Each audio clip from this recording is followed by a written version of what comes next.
Laurier, A Study in Canadian Politics. By J. W. Dafoe. Thomas Allen Publisher, Toronto. Copyright, Canada, 1922 by Thomas Allen. Printed in Canada. Dedication to E. H. Macklin in acknowledgement of a constant friendship. Preface. The 4 articles which make up this volume were originally published in successive issues of the monthly book review of the Manitoba Free Press and are herewith assembled in book form in response to what appears to be a somewhat general request that they be made available in a more permanent form. J. W. D. October 13, 1922. Part 1. Laurier, A Study in Canadian Politics Part 2. Laurier and Empire Relationships Part 3. 15 Years of Premiership. Laurier, A Study in Canadian Politics. The Climb to Power. The Life Story of Laurier by Oscar D. Skelton is the official biography of Sir Wilfrid Laurier. Official biographies of public men have their uses. They supply material for the definitive biography, which in the case of a great man is not likely to be written by one who knew him in the flesh. An English public man, who was also a novelist and poet, wrote, "Ne'er of the living can the living judge, too blind the affection or too fresh the grudge." The limitation is equally true in the case of one like Sir Wilfrid Laurier, who, though dead, will be a factor of moment in our politics for at least another generation. Professor Skelton's book is interesting and valuable, but not conclusive. The first volume is a political history of Canada from the 60s until 1896, with Laurier in the setting at first inconspicuously but growing to greatness and leadership. For the 15 years of premiership, the biographer is concerned lest Sir Wilfrid should not get the fullest credit for whatever was achieved, while in dealing with the period after 1911, constituting the anticlimax of Laurier's career, Mr. Skelton is avowedly the alert and eager partisan, bound to find his hero right and all those who disagreed with him wrong. Sir Wilfrid Laurier is described in the preface as the finest and simplest gentleman, the noblest and most unselfish man it has ever been my good fortune to know, and the work is faithfully devoted to the elucidation of this theme. Men may fail to be heroes to their valets, but they are more successful with their biographers. The final appraisement of Sir Wilfrid, to be written perhaps 50 years hence by some tolerant and impartial historian, will probably not be an echo of Professor Skelton's judgment.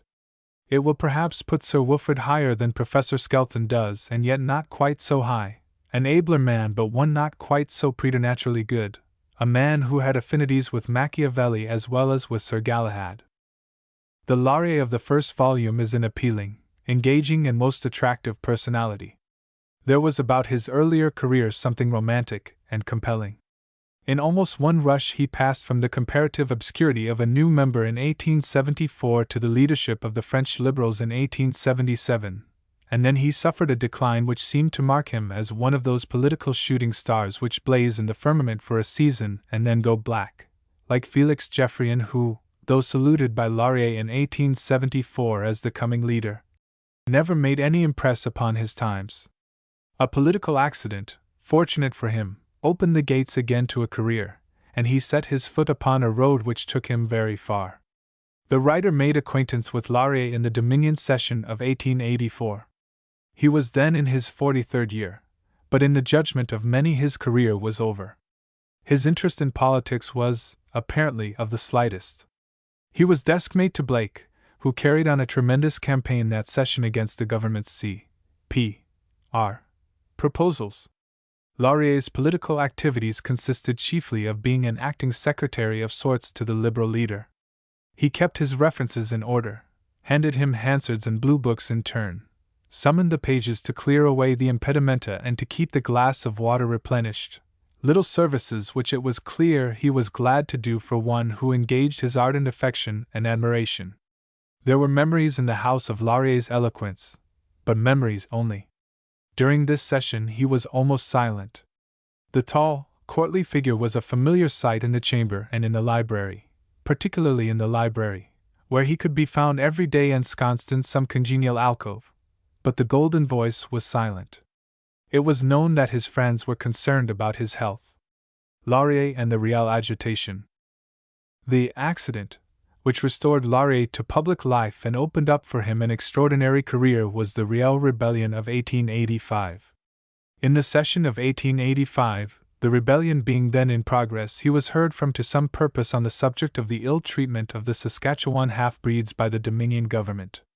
The execution of Riel in the following November changed the whole course of Canadian politics. It pulled the foundations from under the Conservative Party by destroying the position of supremacy which it had held for a generation in the most conservative of provinces and condemned it to a slow decline to the ruin of today, and it profoundly affected the Liberal Party, giving it a new orientation and producing the leader who was to make it the dominating force in Canadian politics. These things were not realized at the time, but they are clear enough in retrospect. Party policy, party discipline, party philosophy are all determined by the way the constituent elements of the party combine, and the shifting from the Conservative to the Liberal Party of the political weight of Quebec, not as the result of any profound change of conviction but under the influence of a powerful racial emotion, was bound to register itself in time in the party outlook and morale. The current of the older tradition ran strong for some time, but within the space of about 20 years the party was pretty thoroughly transformed. The Liberal Party of today, with its complete dependence upon the solid support it gets in Quebec, is the ultimate result of the forces which came into play as the result of the hanging of Riel. After the lapse of so many years, there is no need for lack of candor in discussing the events of 1885. To put it plainly, Riel's fate turned almost entirely upon political considerations. Which was the less dangerous course, to reprieve him or let him hang? The issue was canvassed back and forth by the distracted ministry up to the day before that fixed for the execution, when a decision was reached to let the law take its course. The feeling in Quebec in support of the commutation was so intense and overwhelming that it was accepted as a matter of course that Riel would be reprieved, and the news of the contrary decision was to them, as Professor Skelton says, unbelievable.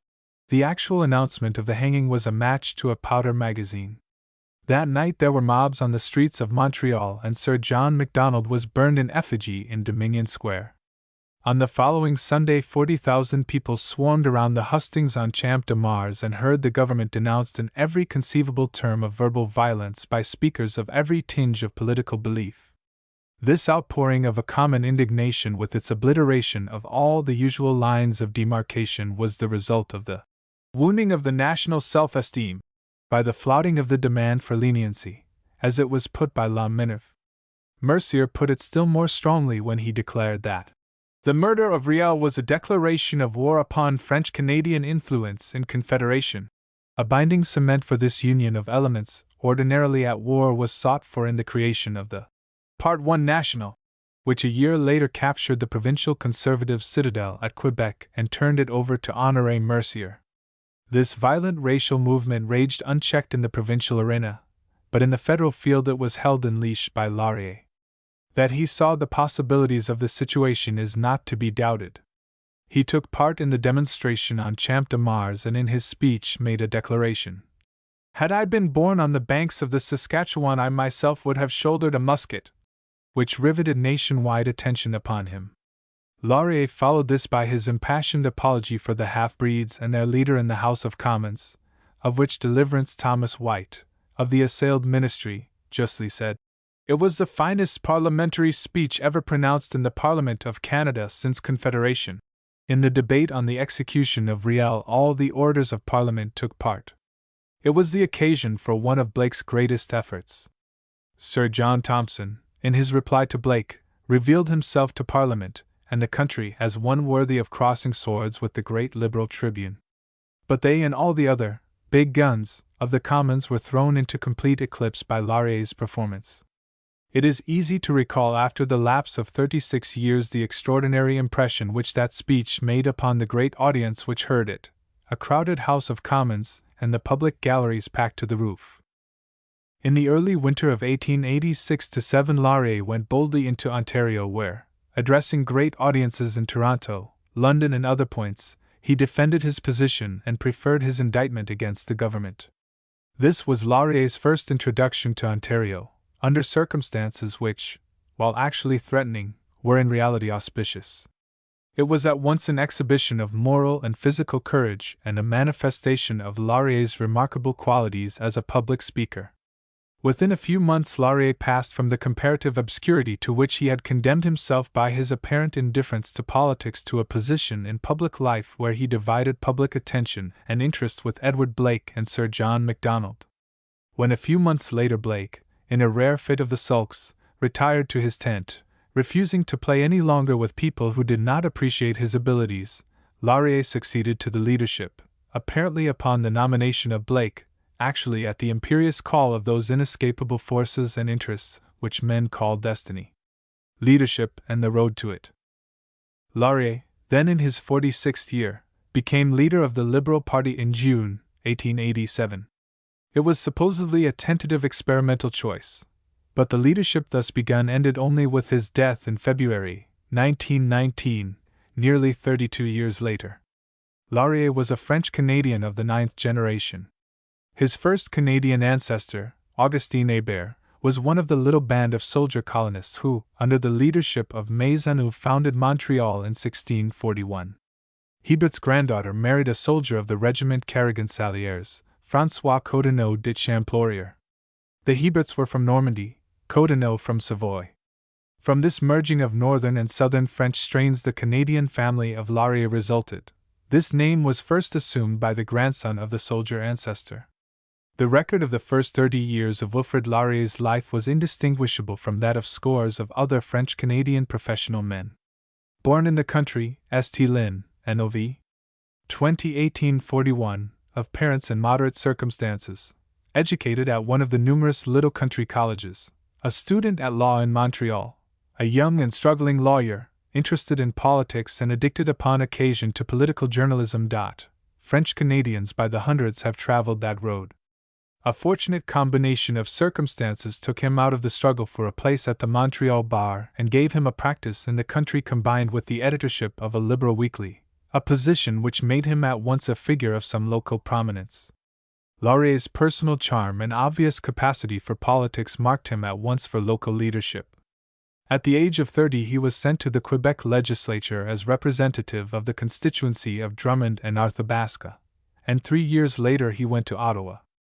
The rapid retirement of the Rouge leaders, Dorion and Fournier to the bench and Letellier to the lieutenant governorship of Quebec, opened the way for early promotion, and in 1877 he entered the cabinet of Alex Mackenzie and assumed at the same time the leadership of the French Liberals. Defeated in Drummond-Arthabaska upon seeking re-election, he was taken to its heart by Quebec East and continued to represent that constituency for an unbroken period of 40 years. He went out of office with Mackenzie in 1878, and thereafter his career, which had begun so promisingly, dwindled almost to extinction until the events already noted called him back to the lists and opened for him the doors of opportunity. When Wilfrid Laurier went to Montreal in 1861, he began the study of law in the office of Rodolphe Laflamme, a leading figure in the Rouge political group, and he joined l'Institut Canadien, already far advanced in the struggle with the Church which was later to result in open warfare. Those two acts revealed his political affiliations and fixed the environment in which he was to move during the plastic 20s. 10 years had passed since a group of ardent young men, infected with the principles and enthusiasm of 1848, of which Papineau, returning from exile in Paris, was the apostle, had stormed the constituencies of Lower Canada and had appeared in the Parliament of Canada as a radical, free-thinking, ultra-democratic party, bearing proudly the badge of Rouge. And the passage of time was beginning to temper their views with a tinge of sobriety. The Church, however, had them all in her black books, and Bishop Bourget, that incomparable zealot and bigot, was determined to destroy them politically and spiritually, to whip them into submission. The struggle raged chiefly in the 60s about l'Institut Canadien, frowned upon by the Church because it had books in its library which were banned by the Index and because it afforded a free forum for discussion. When Confederation cut the legislative connection between Upper and Lower Canada, the Church felt itself free to proceed to extremes in the Catholic province of Quebec and embarked upon that campaign of political proscription which ultimately reached a point where even the Rome of Pius IX felt it necessary to intervene. In this great battle for political and intellectual freedom, the young Laurier played his part manfully. He boldly joined l'Institut Canadien, though it lay under the shadow of Bishop Bourget's minatory pastoral, and became an active member and officer. He was one of a committee which tried unavailingly to effect an understanding with Bishop Bourget. When he left Montreal in 1866, he was first vice-president of the Institute. His native caution and prudence and his natural bent towards moderation and accommodation enabled him to play a great and growing, though non-spectacular, part in the struggle against the Church's pretensions. As his authority grew in the party, he discouraged the excesses in theory and speech which invited the episcopal thunders. Even in his earliest days, his radicalism was of a decidedly Whiggish type, and his political color was several shades milder than the fiery red of Papineau, Dorion, and Laflamme. Under his guidance, the Rouge Party was to be transformed in outlook, mentality, and convictions into something very different indeed, but this was still far in the future. But towards the Church's pretensions to control the political convictions of its adherents, he presented an unyielding front. On the eve of his assumption of the leadership of the French liberals, he discussed at Quebec, June 1877, the question of the political relations between Church and State and the rights of the individual in one of his most notable addresses. In this he vindicated, with eloquence and courage, the right of the individual to be both Catholic and liberal, and challenged the policy of clerical intimidation which had made the leaders of the Church nothing but the tools and chore boys of Hector Langevin, the Tory leader in the province. It may rightly be assumed that it was something more than a coincidence that not long after the delivery of this speech, Rome put a bit in the mouth of the champing Quebec ecclesiastics. This remained Laurier's most solid achievement up to the time when he was called to the leadership of the Dominion Liberal Party. Doubts and hesitations. Laurier's accession to leadership caused doubt and heartburnings among the leaders of Ontario liberalism. Still under the influence of the Geo-Brown tradition of suspicion of Quebec, they felt uneasy at the transfer of the sceptre to Laurier, French by inheritance, Catholic in religion, with a political experience derived from dealing with the feelings, ambitions, and prejudices of a province which was to them an unknown world. Part of the doubt arose from misconception of the qualities of Laurier. As a hard-bitten, time-worn party fighter, with an experience going back to pre-Confederation days, said to the writer, "Laurier will never make a leader. He has not enough of the devil in him." This meant, in the brisk terminology of today, that he could not deliver the rough stuff. This doubter and his fellows had yet to learn that the flashing rapier in the hands of the swordsman makes a completer and far less messy job than the bludgeon, and that there is in politics room for the delicate art of jiu-jitsu. Further, the Ontario mind was under the sway of that singular misconception, so common to Britishers, that a Frenchman by temperament is gay, romantic, inconsequent, with few reserves of will and perseverance. Whereas the good French mind is about the coolest, clearest, least emotional instrument of the kind that there is. The courtesy, grace, charm, literary and artistic ability that go with it are merely accessories. They are the feathers on the arrow that help it in its flight from the twanging bow cord to the bullseye. Laurier's mind was typically French with something also Italianate about it, an inheritance perhaps from the long-dead Savoyard ancestor who brought the name to this continent. Later, when Laurier had proved his quality, and held firmly in his hands the reins of power, the fatuous Ontario Liberal explained him as that phenomenon, a man of pure French ancestry who was spiritually an Englishman, this conclusion being drawn from the fact that upon occasion the names of Charles James Fox and Gladstone came trippingly from his tongue. The new relationship between the Liberals and Laurier was entered upon with obvious hesitation on the part of many of the former and by apparent diffidence by the latter. It may be that the conditional acceptance and the proffered resignation at call were tactical movements really intended by Laurier to buttress his position as leader, as most assuredly his frequent suggestions of a readiness or intention to retire during the last few years of his leadership were. But whatever the uncertainties of the moment, they soon passed. Laurier at once showed capacities which the Liberals had never before known in a leader. The long story of Liberal sterility and ineffectiveness from the middle of the last century to almost its close is the story of the political incapacity of its successive leaders, a demonstration of the unfitness of men with the emotional equipment of the pamphleteer, crusader and agitator for the difficult business of party management. The party sensed almost immediately the difference in the quality of the new leadership, and liked it. Laurier's powers of personal charm completed the consolidation of his position, and by the early 90s the Presbyterian Grits of Ontario were swearing by him. When Blake, after 2 or 3 years of nursing his wounds in retirement, began to think it was time to resume the business of leading the Liberals, he found everywhere invisible barriers blocking his return. Laurier was, he found, a different proposition from Mackenzie, and there was nothing for it but to return to his tent and take farewell of his constituents in that tale of lamentations, the West Durham letter. The new regime, the new leadership, did not bring results at once. The party experienced a succession of unexpected and unforeseen misfortunes that almost made Laurier superstitious. "Tell me," he wrote to his friend Henri Beaugrand, in August 1891, "whether there is not some fatality pursuing our party." In the election of 1891, not even the theatricality of Sir John Macdonald's last appeal nor the untrue claim by the government that it was about, itself, to secure a reciprocal trade arrangement with Washington, could have robbed the Liberals of a triumph which seemed certain. It was the opportune revelation, through the stealing of proofs from a printing office, that Edward Farrer, one of the Globe editors, favored political union with the United States, that gave victory into the hands of the Conservatives.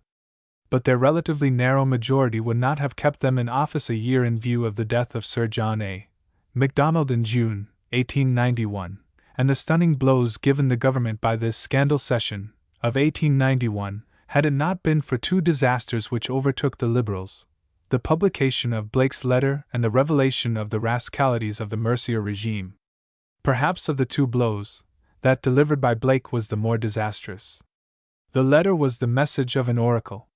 It required an interpretation which the oracle refused to supply, and in its absence the people regarded it as implying a belief by Blake that annexation was the logical sequel to the Liberal policy of unrestricted reciprocity. The result was seen in the by-election campaign of 1892 when the Liberals lost seat after seat in Ontario, and the government majority mounted to figures which suggested that the party, despite the loss of Sir John, was as strong as ever. The Tories were in the 7th heaven of delight. With the Liberals broken, humiliated and discouraged, and a young and vigorous pilot, in the person of Sir John Thompson, at the helm, they saw a long and happy voyage before them. Never were appearances more illusory, for the cloud was already in the sky from which were to come storm, tempest, and ruinous overthrow. The tactics of victory. The story of the Manitoba school question and the political struggle which centered around it, as told by Professor Skelton, is bald and colorless. It gives little sense of the atmosphere of one of the most electrical periods in our history. The sequelae of the Riel agitation, with its stirring up of race feeling, included the Jesuit estates controversy in Parliament, the equal rights movement in Ontario, the attack upon the use of the French language in the legislature of the Northwest Territories, and the establishment of a system of national schools in Manitoba through the repeal of the existing school law, which had been modeled upon the Quebec law and was intended to perpetuate the double-barreled system in vogue in that province. The issue created by the Manitoba legislation projected itself at once into the federal field to the evident consternation of the Dominion government. It parried the demand for disallowance of the provincial statute by an engagement to defray the cost of litigation, challenging the validity of the law. When the Privy Council, reversing the judgment of the Supreme Court, found that the law was valid because it did not prejudicially affect rights held prior to or at the time of union, the government was faced with the demand that it intervene by virtue of the provisions in the British North America Act, which gave the Dominion Parliament the power to enact remedial educational legislation overriding provincial enactments in certain circumstances. Again it took refuge in the courts. The Supreme Court of Canada held that under the circumstances the power to intervene did not exist, and the government breathed easier. Again the Privy Council reversed the judgment of the Supreme Court and held that because the Manitoba law prejudicially affected educational privileges enjoyed by the minority after union there was a right of intervention. The last defense of the Dominion government against being forced to make a decision was broken down. In the language of today, it was up against it. And the man who might have saved the party by inducing the bishops of the Catholic Church to moderate their demands was gone, for Sir John Thompson died in Windsor Castle in December 1894, 1 month before the Privy Council handed down its fateful decision. Sir John was a faithful son of the Church, with an immense influence with the clerical authorities. He was succeeded in the premiership by Sir Mackenzie Bowell, ex-Grand Master of the Orange Order. The bishops moved on Ottawa and demanded action. There ensued a duel in tactics between the two parties, intensely interesting in character and in its results surprising, at least for some people. The parties to the struggle which now proceeded to convulse Canada were the government of Manitoba, the author of the law in question, the Roman Catholic hierarchy in their capacity of guardians and champions of the Manitoba minority, and the two Dominion political parties. The bishops were in deadly earnest in attack, so was the Manitoba government in defense, but with the others the interest was purely tactical.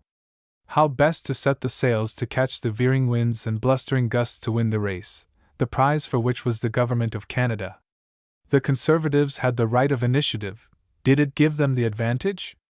They thought so, and so did most of the Liberal generals who were mostly in a blue funk during the year 1895 in anticipation of the hole into which the government was going to place them.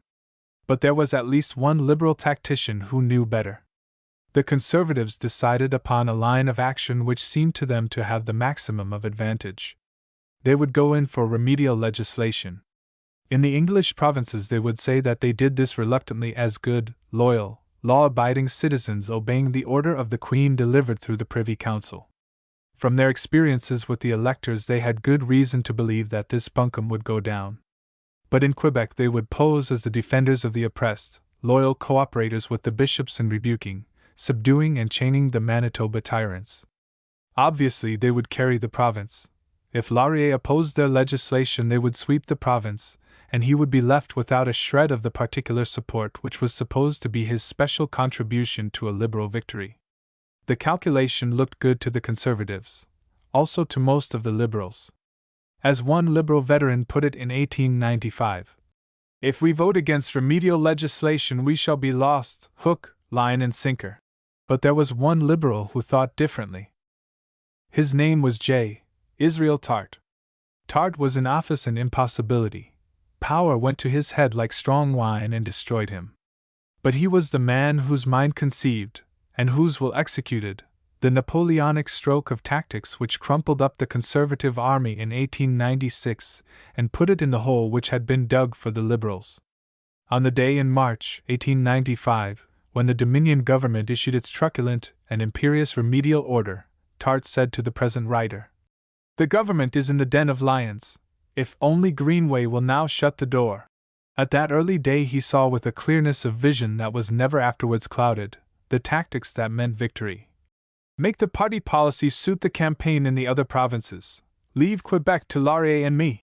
He foresaw that the issue in Quebec would not be made by the government nor by the bishops. It would be whether the French Canadians, whose imagination and affections had already been captured by Laurier, would or would not vote to put their great man in the chair of the Prime Minister of Canada. All through the winter and spring of 1895 Tart was sinking test wells in Quebec public opinion with one uniform result. The issue was Laurier. So the policy was formulated of marking time until the government was irretrievably committed to remedial legislation. Then the Liberals as a solid body were to throw themselves against it. So Laurier and the Liberal party retired within the lines of Torres-Vedras and bided their time. But Tart had no end of trouble in keeping the party to the path marked out. The faint hearts of the other provinces could not keep from their minds the haunting fear that the road they were marching along led to a morass. They wanted a go-as-you-please policy by which each section of the party could make its own appeal to local feeling. Laurier was never more indecisive than in the war councils in which these questions of party policy were fought over. And with good reason. His sympathy and his judgment were with Tart, but he feared to declare himself too pronouncedly. The foundation stone of Tart's policy was a belief in the overwhelming potency of Laurier's name in Quebec. Laurier was naturally somewhat reluctant to put his own stock so high. He had not yet come to believe implicitly in his star. Within 48 hours of the time when Laurier made his speech moving the 6 months' hoist to the remedial bill, a group of Liberal sub-chiefs from the English provinces made a resolute attempt to vary the policy determined upon. Their bright idea was that Clark Wallace, the seceding cabinet minister and Orange leader, should move the 6 months hoist. This would enable the Liberals to divide, some voting for it and some against it. But the bold idea won. With Laurier's speech of March 3, 1896, the death blow was given to the Conservative administration and the door to office and power opened to the Liberals. The campaign absolutely vindicated the tactical foresight of Tart. A good deal might be said about that campaign if space were available. But one or two features of it may be noted. In the English provinces, great play was made with Father Lacombe's minatory letter to Laurier, sent while the issue was trembling in the balance in Parliament. If the government is beaten, I inform you with regret that the episcopacy, like one man, united with the clergy, will rise to support those who may have fallen in defending us. In his reminiscences, Sir John Willison speculates as to how this letter, so detrimental to the government in Ontario, got itself published. Professor Skelton says boldly that it was made public through ecclesiastical channels. It would be interesting to know his authority for this statement. The writer of this article says it was published as the result of a calculated indiscretion by the Liberal Board of Strategy. As it was through his agency that publication of the letter was sought and secured, it will be agreed that he speaks with knowledge. It does not, of course, follow that Laurier was a party to its publication. The campaign of 1896 was on both sides lively, violent, and unscrupulous. The Conservatives had two sets of arguments, and so had the Liberals. Those of us who watched the campaign in Quebec at close range know that not much was said there by the Liberals about the high crime of coercing a province.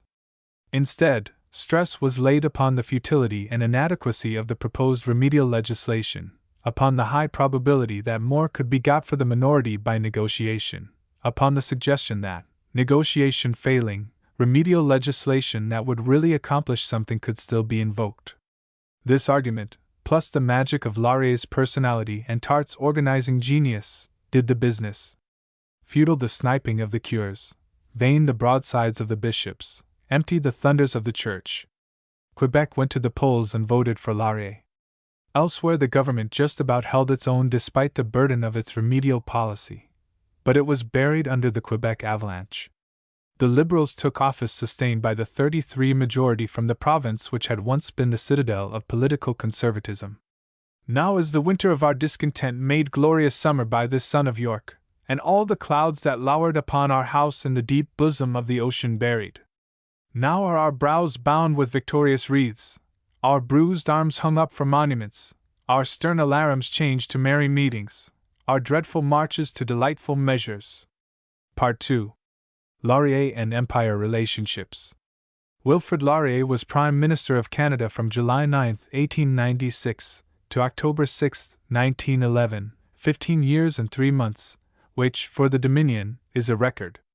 Sir John Macdonald was Premier of the Dominion of Canada for over 19 years, but this covered 2 terms separated by 5 years of Liberal rule. The theory of government by party is that the two parties are complementary instruments of government. By periodic interchanges of position, they keep the administration of the country efficient and progressive. The complete acceptance of this view would imply a readiness upon the part of a party growing stale to facilitate the incoming of the required alternative administration, but no such phenomenon in politics has ever been observed. Parties, in reality, are organized states within the state. They have their own dynasties and hierarchies, and their reason for existence is to clothe themselves with the powers, functions, and glory of the state which they control.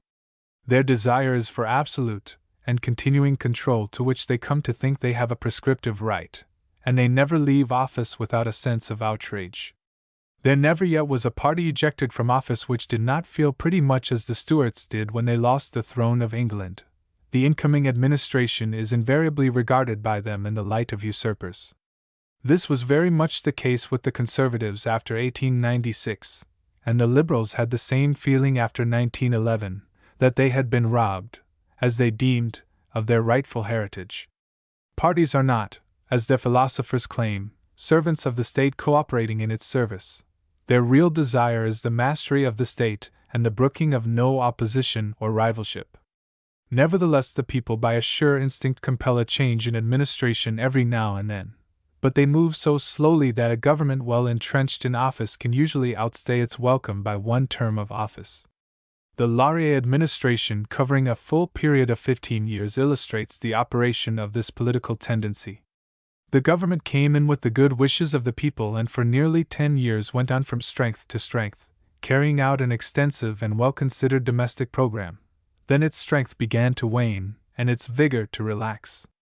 Its last few years were given up to a struggle against the inevitable fate that was visibly rising like a tide, and the great stroke of reciprocity which was attempted in 1911 was not nearly so much a belated attempt to give effect to a party principle as it was a desperate expedient by an aging administration to stave off dissolution. The Laurier government died in 1911, not so much from the assaults of its enemies as from hardening of its arteries and from old age. Its hour had struck in keeping with the law of political change. Upon any reasonable survey of the circumstances, it would be held that Laurier was fortunate beyond most party leaders in his premiership, in its length, in the measure of public confidence which he held over so long a period, in the affection which he inspired in his immediate following, and for the opportunities it gave him for putting his policies into operation. Viewed in retrospect, most of the domestic occurrences of the Laurier regime lose their importance as the years recede. It will owe its place in Canadian political history to one or two achievements of note. Laurier's chief claim to an enduring personal fame will rest less upon his domestic performances than upon the contribution he made towards the solution of the problem of imperial relations. The examination of his record as a party leader in the Prime Minister's chair can be postponed while consideration is given to the great services he rendered the cause of imperial and international liberalism as Canada's spokesman in the series of imperial conferences held during his premiership. Laurier, up to the moment of his accession to the Liberal leadership, had probably given little thought to the question of Canada's relationship to the Empire. Blake knew something about the intricacies of the question. His Aurora speech showed that as early as 1874 he was beginning to regard critically our status of colonialism as something which could not last. And while he was Minister of Justice in the Mackenzie administration, he won two notable victories over the centralizing tendencies of the colonial office.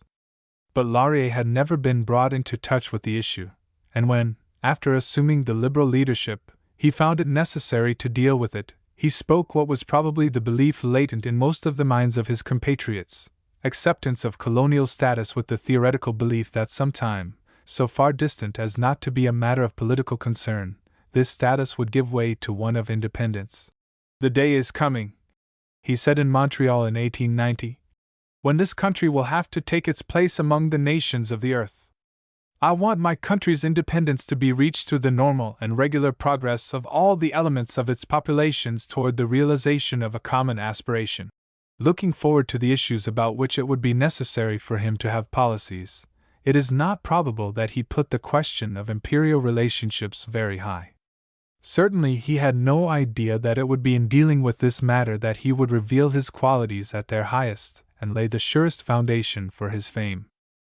In 1890 Laurier, as we have seen, believed the Canadian future was to be that of colonialism for an indefinite period, and then independence. In 1911, the year he left office, in a letter to a friend he said, "We are making for a harbor which was not the harbor I foresaw 25 years ago, but it is a good harbor. It will not be the end. Exactly what the course will be I cannot tell, but I think I know the general bearing and I am content." The change in view indicated by these words is thus expounded by Professor Skelton. The conception of Canada's status which Sir Wilfrid developed in his later years of office was that of a nation within the Empire.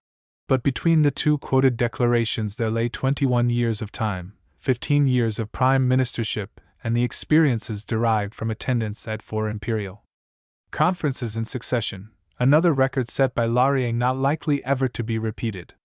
The imperialist drive.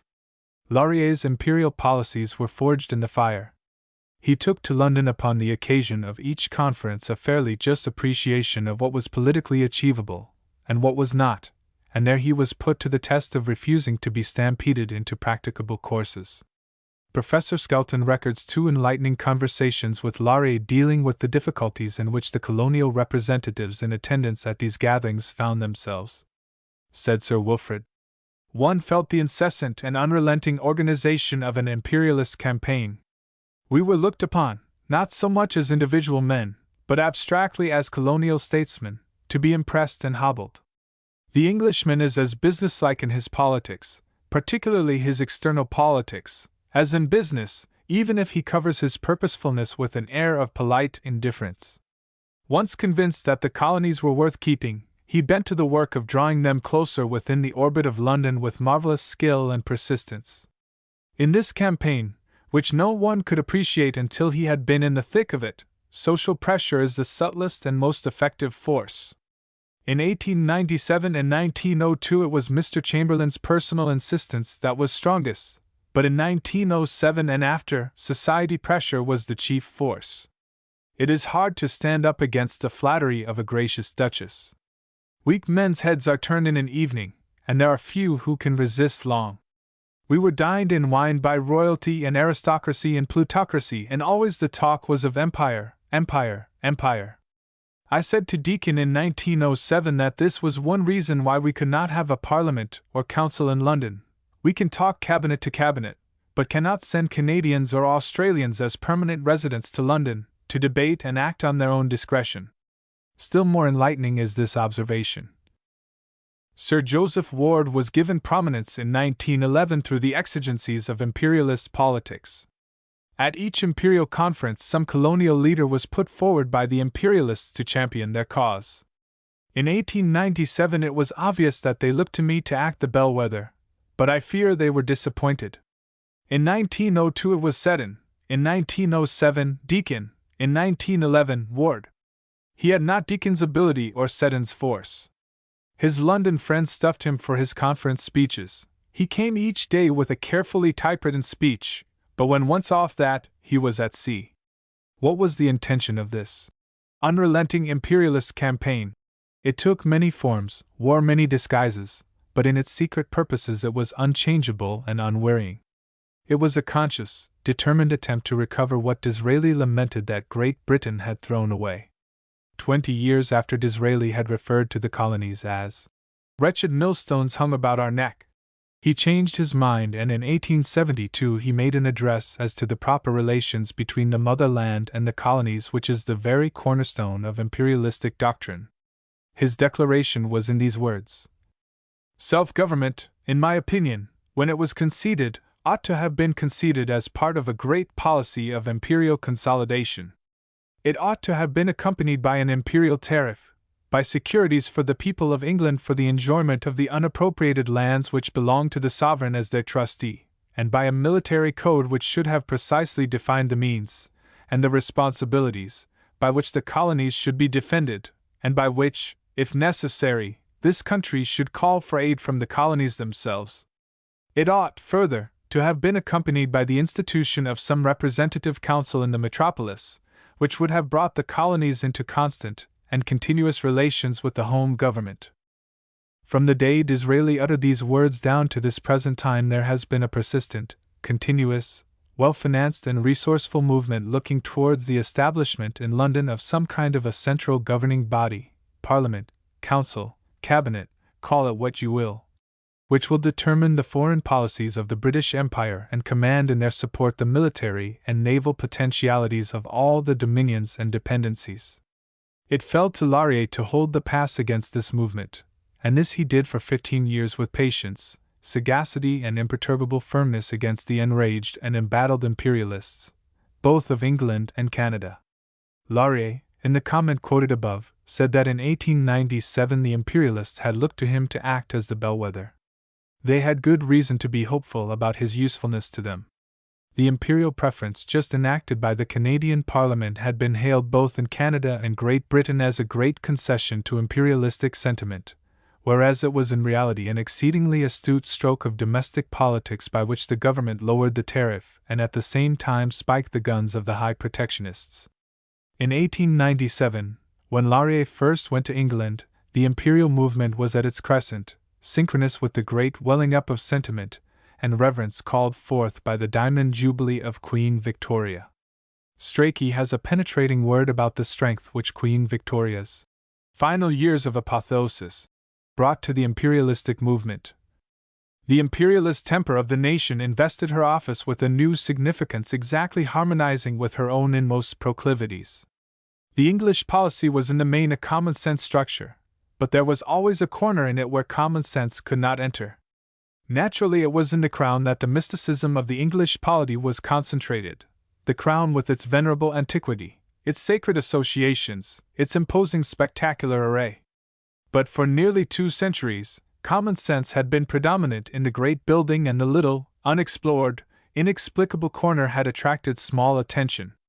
Then, with the rise of imperialism, there was a change. For imperialism is a faith as well as a business. As it grew, the mysticism in English public life grew with it, and simultaneously a new importance began to attach to the Crown.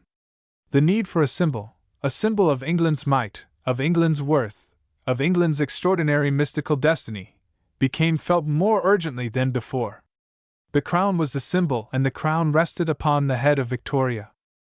To be translated from the humdrum life of Ottawa to a foremost place in the vast pageantry of the Diamond Jubilee, there to be showered with a wealth of tactful and complimentary personal attentions, was rather too much for Laurier. The oratorical possibilities of the occasion took him into camp, and in a succession of speeches he gave it as his view that the most entrancing future for Canada was one in which she should be represented in the Imperial Parliament sitting in Westminster. It would be, he told the National Liberal Club, the proudest moment of my life if I could see a Canadian of French descent affirming the principles of freedom in the Parliament of Great Britain. This, of course, was nothing but the abandonment of the orator to the rhetorical possibilities of the situation. Under the impulse of these emotions he fell an easy victim to the conspiracy of Lord Aberdeen and Lord Strathcona, of which he later made complaint, by which the Democrat to the hilt, as Laurier had proclaimed himself but a short time earlier when he had been given prematurely the knightly title at a public function, was transmuted into Sir Wilfrid Laurier. It was, therefore, not without apparent reason that the imperialists thought that they had captured for their own this new romantic and appealing figure from the premier British Dominion. But when the Imperial Conference met, Mr. Chamberlain, as Colonial Secretary, encountered not the orator intent on captivating his audience, but the cool, cautious statesman thinking of the folks at home. When the proposition for the establishment of an Imperial Council was made by Mr. Chamberlain, it was deftly shelved by a declaration which stated that in the view of the colonial prime ministers, the present political relations are generally satisfactory under existing conditions. The wording is suggestive of Laurier, though it is not known that he drafted the statement.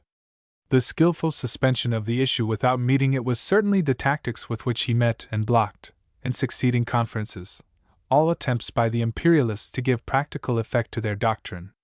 15 years of saying no. The role which Laurier had to play in the successive conferences was not one agreeable to his temperament. It gave no opening for his talent.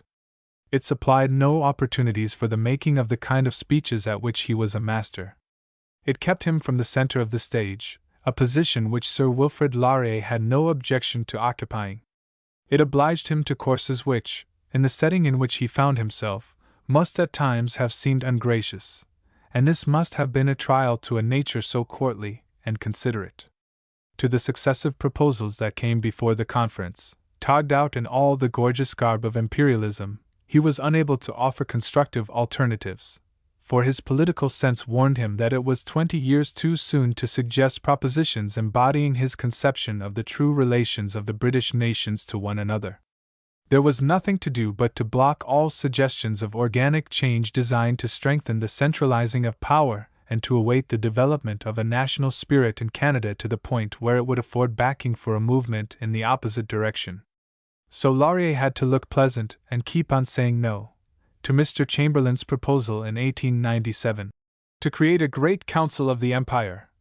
No to the proposal made at the same time for a Canadian money contribution to the Navy. No to these propositions and others of like tenor urged in 1902 by Mr. Chamberlain with all his persuasive masterfulness. No naval subsidy because it would entail an important departure from the principle of colonial self-government. No special military force in the Dominion available for service overseas because it derogated from the powers of self-government. To the Pollock Littleton suggestion of a council of advice or a permanent, Secretariat, Foreign, Imperial Council. No, because it might eventually come to be regarded as an encroachment upon the full measure of autonomous, legislative, and administrative power now enjoyed by all the self-governing powers. Sir Wilfrid's policy was not, however, wholly negative, for he was mainly responsible for the formal change in 1907 in the character of the periodical conferences.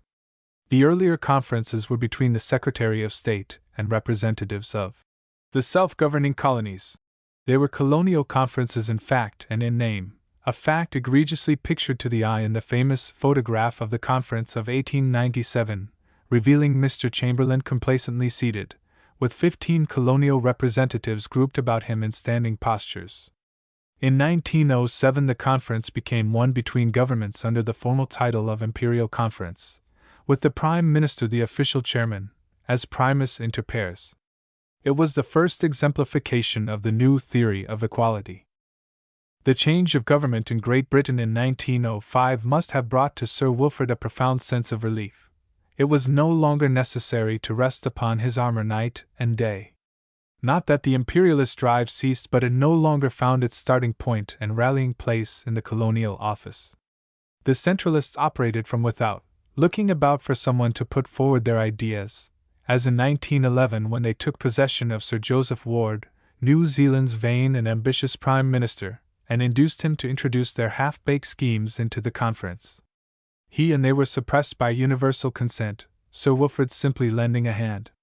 Sir Wilfrid's refusal at this conference to join Australia and other dominions in a demand that they be consulted by the British government in matters of foreign policy seemed to many out of harmony with the imperial policies which he had been pursuing.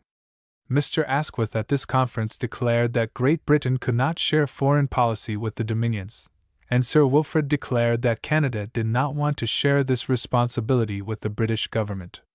Seemingly Sir Wilfrid thus accepted, despite his repeated claim that Canada was a nation, a subordinate relation to Great Britain in the field of foreign relations which is the real test of nationhood.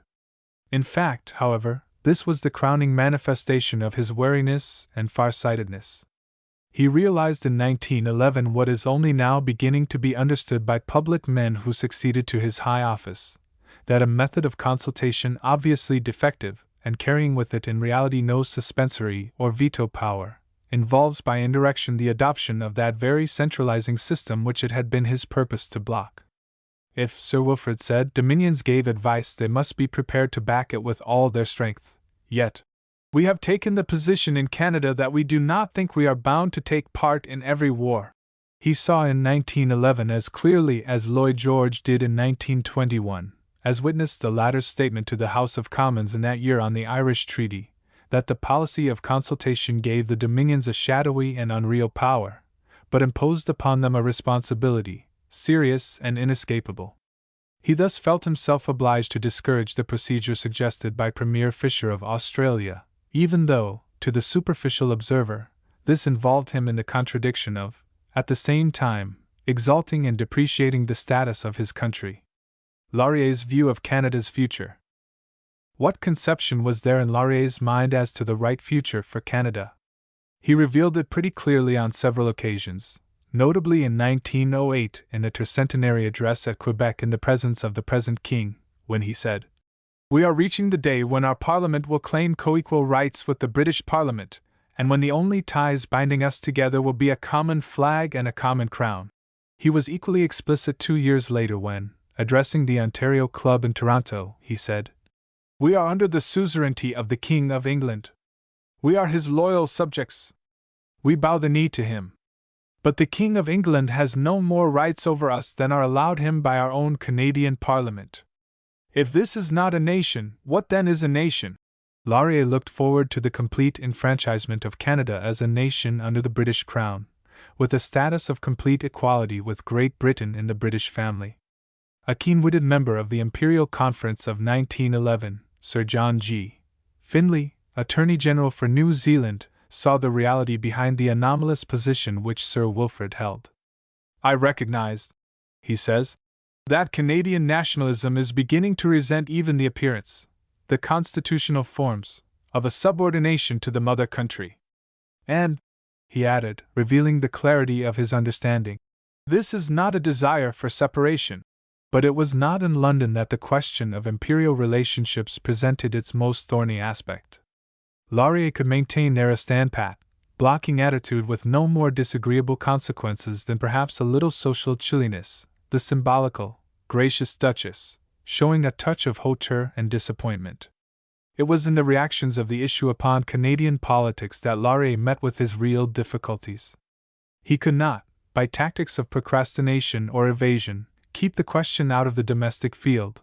The era of abject, passive and unthinking colonialism was beginning to pass, and the spirit of nationalism was stirring the sluggish waters of Canadian politics. Sir Wilfrid had to face the issue and make the best of it. He handled the question with consummate adroitness and judgment, but ultimately its complexities baffled him, and the imperialists who wanted everything done for the Empire and the so-called nationalists of Quebec, who wanted nothing done, joined forces against him. The Canadian imperialists. It was the imperialists in the old country and in Canada who gave the issue no rest. They believed, apparently with good reason, that a little urgency was all that was needed to make Canada the very forefront of the drive for the consolidation of the Empire. The English-speaking Canadians were traditionally and aggressively British. The basic population in the English provinces was United Empire Loyalist, which absorbed and colored all later accretions from the motherland, an immigration which in its earlier stages was also largely militarist following the reduction of the army establishment upon the conclusion of the Napoleonic Wars. It was inspired with a traditional hostility to the American Republic. The hereditary devotion to the British Crown, of which Victoria to the passing generations appeared to be the permanent and unchanging personification, threw into eclipse the corresponding sentiment in England. English-speaking Canadians were more British than the British. They were more loyal than the Queen. One can get an admirable idea of the state of Ontario feeling in the addresses at the various Yale celebrations in the year 1884. In both its resentments and its affections there was something childish and confiding. Imperialism, on its sentimental side, was a glorification of the British race. It was a foreshadowing of the happy time when this governing and triumphant people would give the world the blessing of the Pax Britannica.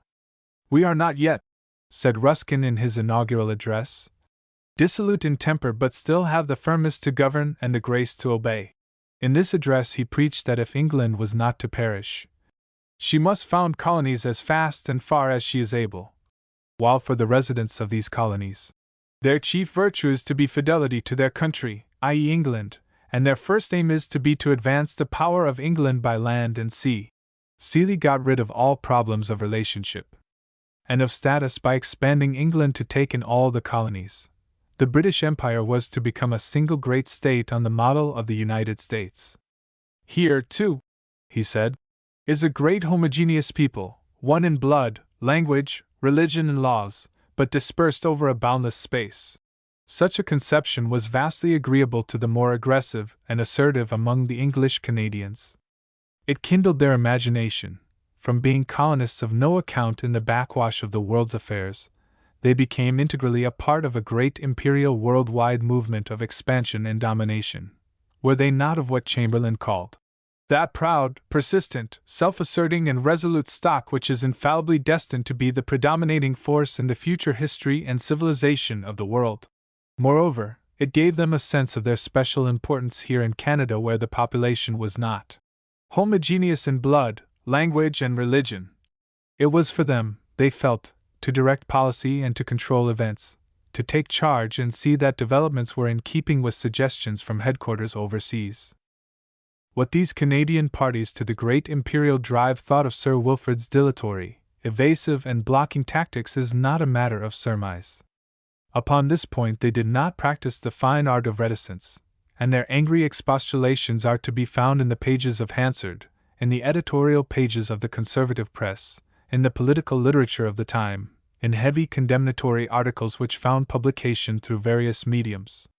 Thus Sir George Foster could see in Laurier's statements to the Ontario Club nothing but foolish, even mischievous talk. If, he added, they are merely for the sake of rhetorical adornment they are but foolish. If, however, they are studied and serious they are revolutionary. and to the extent that they made trouble for Sir Wilfrid, in which labor of love they were energetically assisted, upon occasion, by high officials from the other side of the Atlantic. Laurier had 5 years of more or less continuous struggle with Lord Minto, a combination of country squire and heavy dragoon, who was sent to Canada as Governor-General in 1898 to forward by every means in his power the Chamberlain policies. He busied himself at once and persistently in trying to induce the Canadian government to commit itself formally to the policy of supplying Canadian troops for imperial wars. In the spring of 1899 he wanted an assurance which would justify the War Office in reckoning officially upon Canadian troops in case of war with a European power. In July he urged an offer of troops in the event of war in South Africa which would be a proof that the component parts of the empire are prepared to stand shoulder to support imperial interests. With the outbreak of the South African War, Lord Minto regarded himself less as Governor-General than as imperial commissioner charged with the vague and shadowy powers which go with that office, and Sir Wilfrid had, in consequence, to instruct him on more than one occasion that Canada was still a self-governing country and not a military satrapy. Professor Skelton does nothing more than barely allude to these troubles. The story, which would be most interesting and suggestive, will perhaps never be told. But some idea of what was afoot can be drawn from the fact that at a public gathering in Montreal in the month of November, 1899, Lord Minto was advised and instructed by an active politician and leading lawyer that under his powers as the representative of imperial authority he could order the Canadian militia to South Africa without reference to the Canadian Parliament. Associated with Lord Minto in the applying of imperial pressure to the Canadian government was General Hutton, commander of the Canadian forces. In those days this position was always filled by an imperial officer who was given leave of absence in order that he might fill the position. He was thus a Canadian official, paid out of the Canadian Treasury and subject to the Canadian government, but few of the occupants of the office were capable of appreciating this fact. They regarded themselves as representatives of the War Office with large but undefined powers in the exercise of which they frequently found themselves in conflict with the Canadian government. General Hutton's interfering activities were so objectionable that he was got rid of by a face-saving expedient, but 4 years later a successor to his office, Lord Dundonald, was formally dismissed by order in council for his unpardonable indiscretion in publicly criticizing the acting Minister of Militia. Lord Minto, unofficially advised by military officers and opposition politicians, resisted signing the order in council until it was made clear to him that the alternative would be a general election in which the issue would be his refusal. The incident was conclusive as to the necessity of having a Canadian at the head of the Canadian forces, a change which was subsequently effected. These controversies and conflicts of opinion became factors in Canadian politics. The Conservatives sought in the general elections of 1900 to make an issue out of the government's hesitation in taking part in the South African War in advance of the meeting of Parliament. This, plus injudicious and provocative speeches by the incalculable Mr. Tart, and the general indictment of Laurier as lukewarm towards the cause of a united empire, weakened the Liberals in Ontario. But this loss was easily offset by gains elsewhere. Again in 1904 the Dundonald issue was effective only in Ontario which, in keeping with what appears to be an instinctive political process, was beginning to consolidate itself as a make-weight against the overwhelming predominance of liberalism in Quebec. In the 1908 elections the imperial question was almost quiescent in the English provinces, but it was beginning to emerge in a different guise and with aspects distinctly threatening to Laurier in his own province. Colonialism ingrained and immitigable. Laurier, in resisting the Chamberlain push, knew that even English Canada, long somnolent under a colonial regime, was not in the mood to accept the radical innovations that were being planned in Whitehall, and he knew, still better, that his own people would be against the program to a man. The colonialism of the French Canadians was immitigable and ingrained. They had secured from the British Parliament in 1774 special immunities and privileges as the result of Sir Guy Carleton's hallucination that given these the French Canadian habitant would assist the British authorities in chastising the rebellious American colonists into submission. These privileges, continued and embodied in the Act of Confederation, were enjoyed by the French Canadians, as they believed, by virtue of imperial guarantees, They held that they were safe in their enjoyment only while there was in the last analysis British control over Canada and while the final judgment on Canadian laws was passed by British courts. But their colonialism, unlike that of the English Canadians, was of a quality that could never be transmuted into imperialism. The racial mysticism of that movement repelled them, and still more they were deterred by the cost and dangers of imperialistic adventure. It was for England, in return for their wholehearted acceptance of colonial subordination, to protect them internally against any courses by the English Canadians which they might choose to regard as an infringement of their privileged position, and externally against all danger of invasion or conquest. If Sir Wilfrid had been called upon to choose only between these two camps, he could perhaps have made a choice which would not have been ultimately a political liability. But the situation was not so simple. There was a third factor which, alike by inclination and political necessity, Sir Wilfrid had to take into account. This was Canadian nationalism, in contrast with the racial nationalism of which Mr. Bourassa was the apostle. The backing upon which Sir Wilfrid relied at first to resist the military and naval policies of the imperialists was the timidity and reluctances of colonialism. But he knew that this was at best a temporary expedient.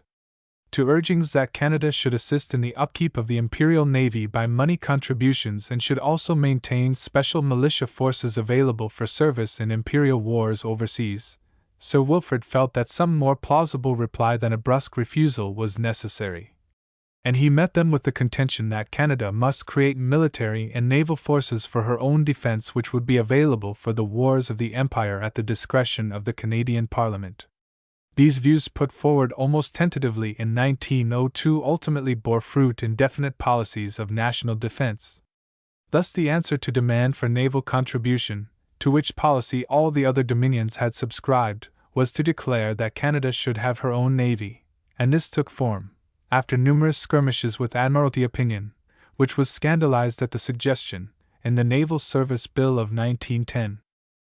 This course, which was thus urged upon Sir Wilfrid by events, earned him the displeasure of both the imperialists and the little Canadians. To the former, Laurier's policy seemed little short of treasonable, particularly his insistence that while Canada was at war when England was at war, the extent, if any, of Canada's participation in such war must be determined solely by the Canadian Parliament. His own countrymen, on the other hand, viewed with disquietude these first halting steps along the road of national preparedness. Might it not lead by easy gradations to that vortex of militarism, against which Sir Wilfrid had voiced an eloquent warning? Where there is opinion capable of being exploited against a government, the exploiter soon appears. In Quebec, Monk, Conservative, and the nationalist, Bourassa, who entering Parliament as a follower of Laurier had developed a strong antipathy to him, were indefatigable in alarming the habitant by interpreting to him the secret purposes of the Naval Service Bill. It was nothing, they claimed, but an imperialistic device by which the Canadian youth would be dragged from his peaceful fireside to become cannon fodder in the Empire's wars. Meanwhile, in the English provinces, the government's policy was fiercely attacked as inadequate and verging upon disloyalty by the imperialists. The Conservative opposition, after one virtuous interlude in 1909 when they showed a fleeting desire to take a non-political and national view of this matter of defense, could not resist the temptation to profit by the campaign against the government's policy, and they joined shrilly in the derisive cry of "Tin Pot Navy!" These onslaughts from opposite camps were a factor in the elections of 1911, especially in Quebec, where 27 constituencies, against 11 in 1908, elected opponents of Laurier. Policies that endure. Sir Wilfrid fell, but his imperial policies lived. During the campaign, the old country imperialists had been very busy from Rudyard Kipling down, or up, in lending aid to the forces fighting the Liberal government, and its defeat was the occasion for much rejoicing among them. Mr. A. Bonner Law, M.P., doubtless voiced their views when he predicted under the incoming regime a real advance towards the organic union of the Empire. All these hopes, like many which preceded them, were short-lived, for Sir Robert Borden, once he got his bearings, took over the Laurier policies and widened them. In that significant fact the clue to these policies is found. They were not personal to Laurier, owing their coolness towards preferred Chamberlainism to his lack of English blood as his critics held. They were in fact national policies dictated by the necessities of the times. To the casual student of the development of imperial relations for the decade following 1896, it might seem that the liberal conception of an empire evolving steadily into a league of free nations was only saved from destruction by the fortunate circumstance that Sir Wilfrid Laurier was during those years the representative of Canada at successive imperial conferences. But this would be, perhaps, to put his services too high. Canada's public men have never failed her in the critical times in her history when attempts were made through ignorance, or designed to turn her aside from the high road to national sovereignty. As witness Gate in 1859, Blake in his long duel with Lord Carnarvon, Sir John A. Macdonald in 1885, when he resisted the premature demand for a Canadian contingent for service in the Soudan. Tupper in the early 90s when his vigorous resistance to the proposal that Canada should pay tribute for protection had something to do with the demise of the Imperial Federation League. Any man fit to be Premier of Canada would have taken pretty much the position that Sir Wilfrid did. This does not in the least detract from the credit due Laurier. The task was his and he discharged it with tact, ability, patience, and courage. For his services in holding their future open for them, every British Dominion owes the memory of Laurier a statue in its Parliament Square. Part 3. 15 years of premiership. There have been Prime Ministers of Canada casually thrown up by the tide of events and as casually re-engulfed, but Wilfrid Laurier was not one of them. There may have been something accidental in his rise to leadership, but his capture of the premiership was a solid political achievement. The victory of June 23, 1896, crowned with triumph the daring strategy of the campaign. But popular opinion regarded the victory as a gift of the gods. The wheel of fortune spinning from the hands of fate had thrown into the high office of the premiership one about whose qualifications there was doubt even in the secret minds of many of his supporters. He was a man of charming manners and of gracious personality. His carriage on the platform and the grace and finish of his speaking had fascinated the public imagination. But what likelihood was there that these qualities would enable him to deal adequately with the harsh realities, the stubborn problems which he must face as Premier? Most unlikely, it was generally agreed. The Conservatives, though profoundly chagrined at the trick fate had played upon them, looked forward with pleasurable expectation to the revenge that would be theirs when Laurier, political dilettante and amateur, took up the burden that had been too great for their own Ulysses.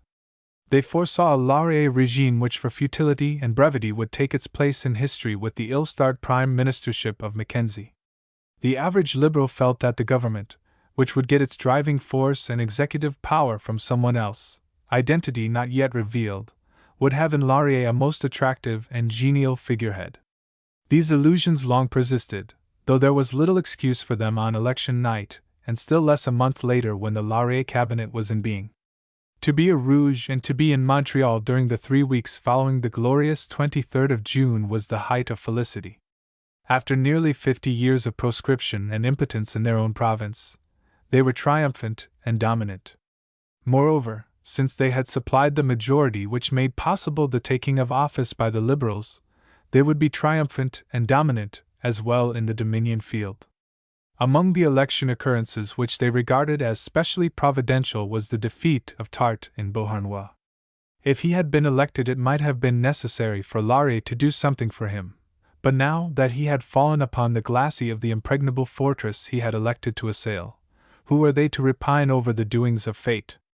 The more has done his work, the more can go. Moreover, had he not been for long an inveterate Blue? Had he not actually been the organizer of Blue victory when Laurier experienced his memorable defeat in Drummond-Arthabaska in 1877? His defeat made it possible to have a Simon Pure Rouge contingent from Quebec.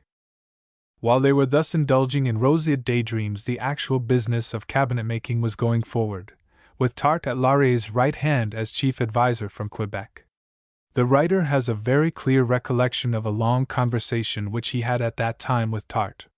Much of it was given up to picturesque and forthright denunciation by Tarte of the means by which he had been defeated in Beauharnois. The mill owners at Valleyfield, he said, had lined up their operatives and had given them the option of voting for Bergeron or getting out. The worth to a country of an industrial system which makes political serfs of its workmen was vigorously challenged in language which had little resemblance to the harangues which led to Tarte's undoing 6 years later. From this he went on to speak of Laurier's qualities and the amazing ignorance of them shown even by his intimates of his own race. There had been much speculation in Montreal as to who should be the new High Commissioner for Canada in London. Sir Donald A. Smith, who had been appointed in the last weeks of Conservative rule, would be, it was assumed, dismissed. Tarte scouted the idea that Smith would be disturbed. Laurier was not that kind of a man. He would not dismiss Smith, he would make friends with him. Sir Donald was a man of affairs, and so was Laurier. They would cooperate with one another. These people do not understand Laurier. He has a governing mind. He wants to do things. He has plans. He will walk the great way of life with anyone of good intention who will join him, with much more to the same effect. To Tarte, who was his intimate, Laurier at this moment did not appear as one overcome with his destiny and drifting with the tide, but as the resolute captain of the ship, who knew where he wanted to go, had a fairly clear idea as to how to get there, and also knew whom he wanted with him on the voyage. Later on Tarte forgot about this. The making of the government. There was verification of Tarte's estimate in the job of cabinet making turned out by Laurier in July. In building the government, the lines of least resistance were not followed. A dozen men who deemed themselves sure of cabinet rank found themselves overlooked. 5 of 15 portfolios went to men imported from provincial arenas without Dominion parliamentary experience. Laurier knew the kind of government he wanted, and he provided himself with such a government by the direct method of getting the colleagues he desired wherever he could find them. No doubt he found plenty of employment for his sunny ways in placating his disappointed colleagues. In time there were consolation prizes for all, for this one a judgeship, for that one a lieutenant governorship, for the next a life seat in the Senate. The phalanx of fighting second-raters who had done valuable work in opposition, reinforcing and buttressing the work of the front benches, disappeared gradually from Parliament. And with those he chose he too had his way, as witnessed the side-tracking of Sir Richard Cartwright to the dignified but at the time relatively unimportant Department of Trade and Commerce. Between Sir Richard and the Canadian manufacturers there was a blood feud. It was not Sir Wilfrid's intention to make the feud his own or even to agree to it being carried on by Sir Richard. He took for Minister of Finance W.S. Fielding, who justified his choice by successfully steering the budget bark between Scylla and Charybdis for 14 years in succession before the whirlpool finally sucked him down. Where Laurier went outside his following for colleagues, he had equally definite ends to serve. The care with which Laurier chose his colleagues, and his indifference to personal appeal, should have been proof sufficient to the public that he was a prime minister who looked forward and planned for the future. And the plan? Why, to stay in power for the longest possible period of time. It is as natural for a government to want to stay in power as it is for a man to want to live, nor is there in this anything discreditable. A prime minister is sure that he desires to retain power in order that he may serve the country as no rival could conceivably serve it, and even if the desire fades and is replaced by a lively appreciation of the personal satisfactions which can be served by the office, no real prime minister notices the transformation. The ego and the country soon become interblended in his mind. A prime minister under the party system as we have had it in Canada is of necessity an egotist, an autocrat. If he comes to office without these characteristics, his environment equips him with them as surely as a diet of royal jelly transforms a worker into a queen bee. Laurier saw that an efficient government, harmonious in its policies and ably led, would afford a contrast to the preceding administration that must forcibly impress the Canadian people. He, therefore, created a government of all the talents. Anxious for discreet handling of the difficult fiscal problem, he turned to Nova Scotia for W.S. Fielding. Foreseeing the possibility of grave constitutional problems arising, he put the portfolio of justice into the hands of the wisest and most venerable of Liberals, Sir Oliver Mowat. Recognizing that a backward and stagnant West meant failure for his administration, he placed the Department of Interior, which had become a veritable circumlocution office, under the direction of the ablest and most aggressive of Western Liberal public men, Clifford Sifton. The time was to come when other values were to hold in relation to cabinet appointments. But in the beginning, efficiency was the test, at least in intention. It was thus Laurier proposed in part to build foundations under his house that it might endure. And to ensure that virtue should not lack its reward, he proceeded to buttress the edifice by a second line of support. In the general election of 1896, the Liberal strategy had been to give the party managers in the English provinces an apparent choice of the best weapons. But with all these advantages, the results showed that they had barely held their own. The majority came from Quebec, where Laurier had apparently to face the heaviest odds. The natural inference was not lost upon Laurier. If he was to remain in power, he must look to Quebec for his majority. A majority was necessary, and he must get it where it was to be had. This decision was at first probably purely political. The consequences were not fully foreseen, that to get this support a price would have to be paid, by the Liberals of the other provinces. Still less was it foreseen that the overwhelming support of his own people would become not only politically essential to Laurier but a moral necessity as well. Something which in time he felt, by an imperious demand of the spirit, that he must hold, even though this allegiance became not a political asset but a liability. Gradually, perhaps insensibly at first, in opposition possibly to his judgment, certainly to his public professions oft repeated, he came to regard it as necessary to so shape party policy as always to command the approval of French-Canadian public opinion. Sir Wilfrid lived to see, as the culmination of 20 years of this policy, the French and the English Canadians more sharply divided than they had been for 80 years. Such is the capacity of the human mind for self-deception that he could see in this divergence nothing but the proof that his life's work had been destroyed by envious and designing men. The foundation stone of policy. Quebec, in turning Laurierite, did not turn liberal. This was the factor hidden from the public eye that governed the future. The Laurier sweep of Quebec in 1896 was the result of a combination of the blue and rouge elements. The old dominant French-Canadian party had been made up of blues and castors, factions bitterly divided by differences of temperament, of outlook and belief, and still more by desperate personal feuds between the leaders. When the coming of responsible government broke up the solidarity of the French Canadians, they separated into three groups, the controlling factor in each case being religious belief. The castors were ultra-clerical and ultramontane. The blues inherited the tradition of Gallicanism. The rouges imported and adapted the anti-clericalism of European liberals. Various influences, the brilliance and resourcefulness of Cartier's leadership and antipathy to rouge extremism among them, kept blue and castor in an uneasy alliance.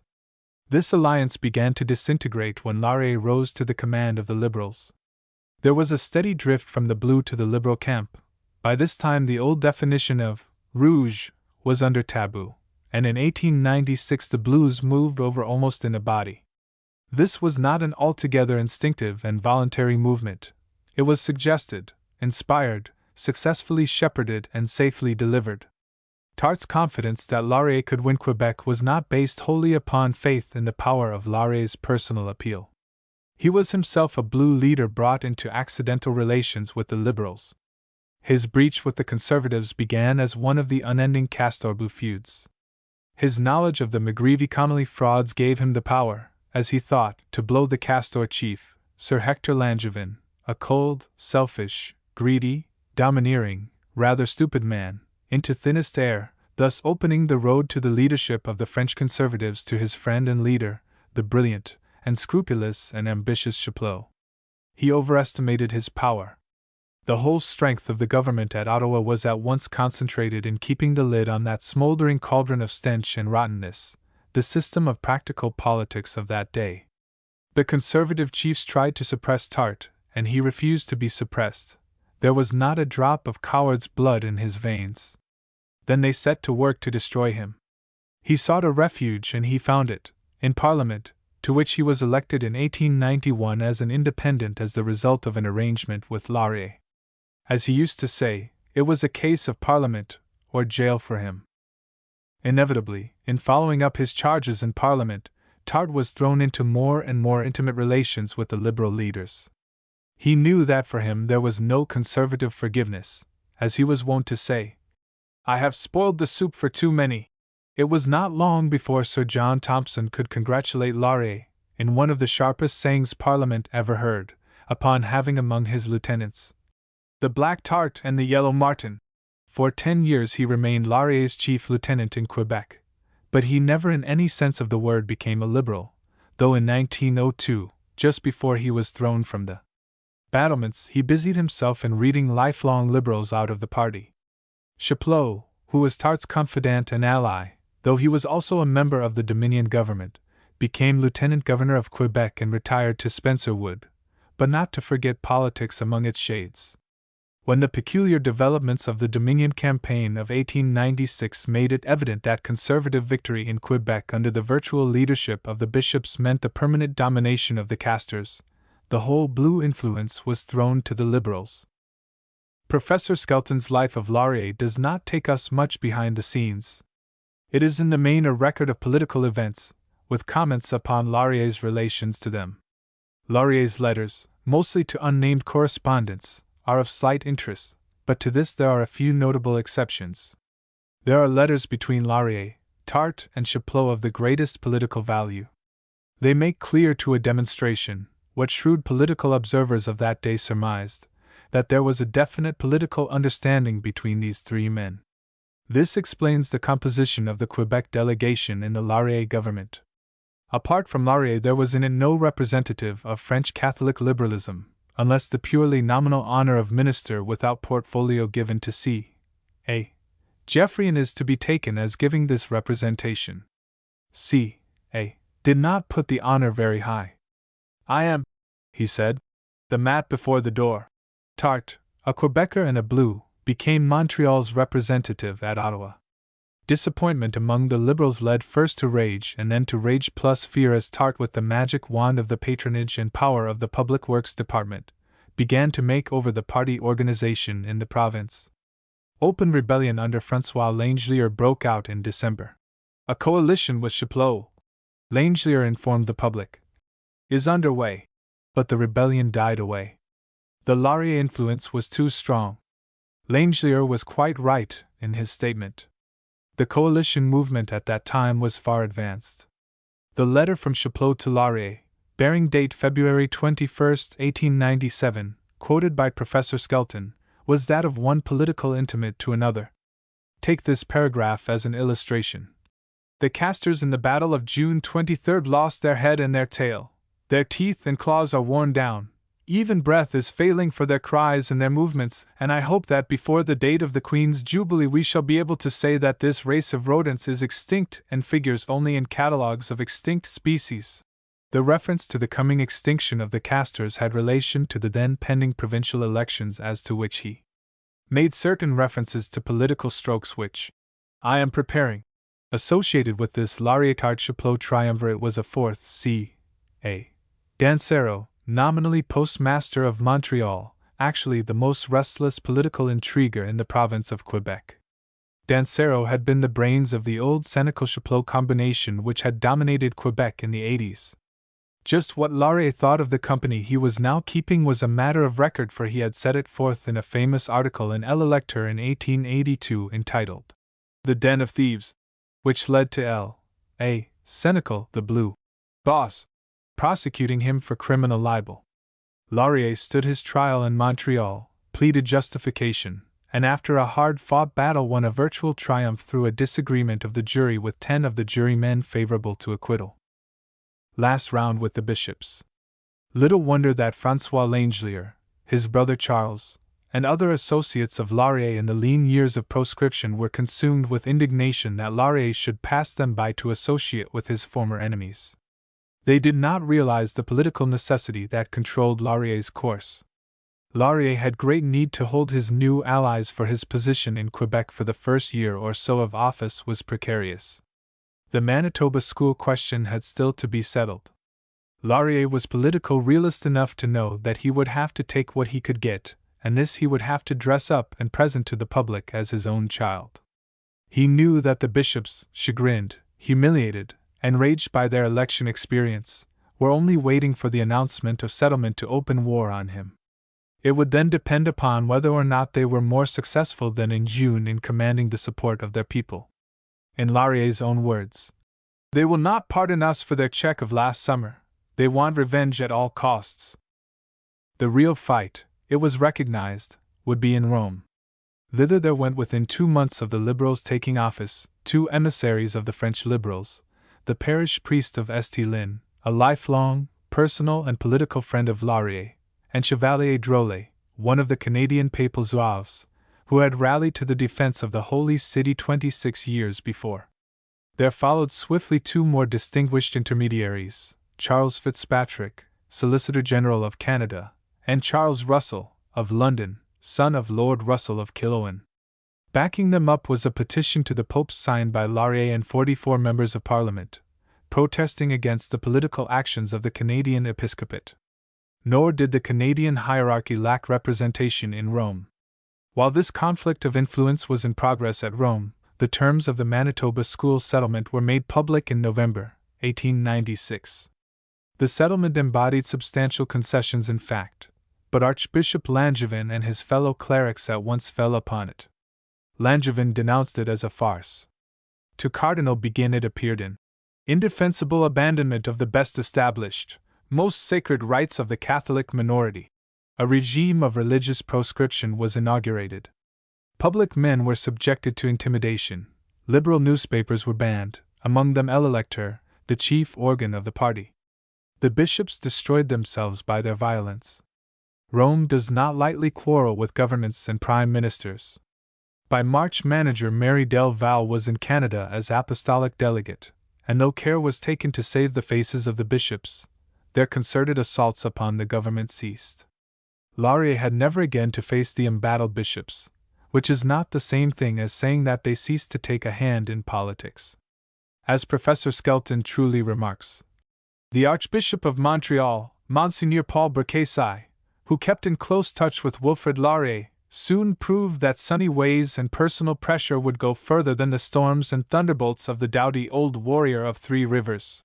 With the bishops silenced, Laurier's foes in Quebec found the issue valueless to them. Their political associates from other provinces, after the disappointment of 1896, would not consent to a revival of the question. One of the party leaders declared he would not touch it with a 40-foot pole. Tupper formally erased it from the party calendar. The question remained quiescent, but Laurier always remained in fear of its reemergence, and with cause. The resentments it left went underground and later had a revival in the passionate zeal with which the Quebec clergy embraced the faith of nationalism as preached by Bourassa. In one respect the school question and its settlement proved useful. It was the exhibit unfailingly displayed to prove upon needed occasions that the charge was quite untrue that in directing party policy Laurier was unduly sensitive to Quebec sentiment. In effect it was said, "Laurier made Quebec swallow in 1896, now it is your turn," a formula which finally became tedious through repetition. Supreme in Quebec. The second issue which appeared for a moment to put Laurier's grip on Quebec in peril was the South African War. Looking back 23 years, it is pretty clear that Laurier's position at the outbreak of the war, that the Canadian Parliament should be consulted as to the sending of a contingent, was wholly reasonable. Those were the days of heady imperialism in the English provinces, and vigorously stirred up by Laurier's party foes for political purposes, it struck out with a violence which threatened to bring serious political consequences in its train. Tart was credited with having declared publicly in the Russell House Rotunda, "Not a man nor a cent for South Africa," which did not help matters. The storm was so instant and threatening that Laurier and his colleagues bowed before it. By order in council, Canada authorized the sending of a contingent. Other contingents followed, and Canada took part in the war on terms of limited liability which were agreeable to both the British and Canadian governments. The South African War was most unpopular with the French Canadians, but the unpopularity did not extend to Laurier. They agreed in theory with Bourassa, but they recognized that Laurier had yielded to force majeure. Indeed, the very violence with which Laurier was assailed in Ontario strengthened his hold in Quebec. It is not easy for a proud people to stomach insults such as, for instance, the remark in the Toronto News, that the English Canadians would find some way of emancipating themselves from the dominance of an inferior people whom peculiar circumstances had placed in authority in the Dominion. The election of 1900 gave Laurier 58 supporters in the province of Quebec out of a total of 65 seats. The Rouge-Blue coalition had not come off officially, Chapleau's death in 1898 having removed the necessity of formally recognizing his services, but the coalition of blue and rouge elements had taken place, and it held so firmly that when some of the architects of the fusion tried later to undo their work they found this could not be done. Dancero was the first to go. Mr. Mulock, the Postmaster General, entirely oblivious of the fact that Dancero was one of the main wheels in the Quebec machine and seeing in him only an entirely incapable postmaster, fired him in 1899 with as little hesitation as a section boss would show in bouncing an incompetent navvy. Tart and Laurier tried to patch up the quarrel, but Dancero preferred to return to journalism as editor of an independent journal whose traditions were conservative. He was to be, 5 years later, one of the leaders in that curious conspiracy, the Mackenzie-Mambethume-La Presse deal, the details of which as told by Professor Skelton read like a detective yarn, which was turned into opera bouffe by Laurier's decisive and timely interference. In 1902, Tart, in Laurier's absence and in the belief that he could not resume the premiership on account of illness, attempted to seize the successorship by preemption, and was promptly dismissed from office by Laurier. Tart and Dancero tried to rally the blue forces against Laurier, but these were no longer distinguishable from the liberal hosts into which they had merged. Their day was over and their power gone. Laurier reigned supreme. These commitments and considerations furnished the background to the drama of Laurier's premiership. Much that took place on the forestage is only intelligible by taking a long vision of the whole setting. There was nothing of assertiveness or truculence in this steady movement by which liberal policy and outlook was given a new orientation, Quebec replacing Ontario as the determinant. Students of politics can trace the changing influence through the 15 years of liberal rule, in legislation, in appointments, and in administrative policies. One or two illustrations might be noted. A challenge and a check. During the crisis of 1905 over the school provisions in the autonomy bills erecting Alberta and Saskatchewan into provinces, Walter Scott, MP, in a letter quoted by Professor Skelton, refers to the almost unpardonable bungling which had brought the crisis about. But Sir Wilfrid did not step into this difficulty by mischance.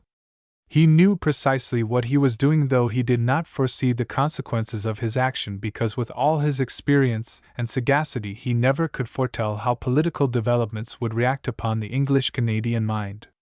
The educational provisions of the Autonomy Bill were designed to remove the still lingering resentment of Quebec over the settlement of the Manitoba school question, and to further this purpose Sir Wilfrid indulged in his speech introducing these bills in that entirely gratuitous laudation of separate schools which had on Ontario and Western Canadian opinion the enlivening effect of a match thrown into a powder barrel.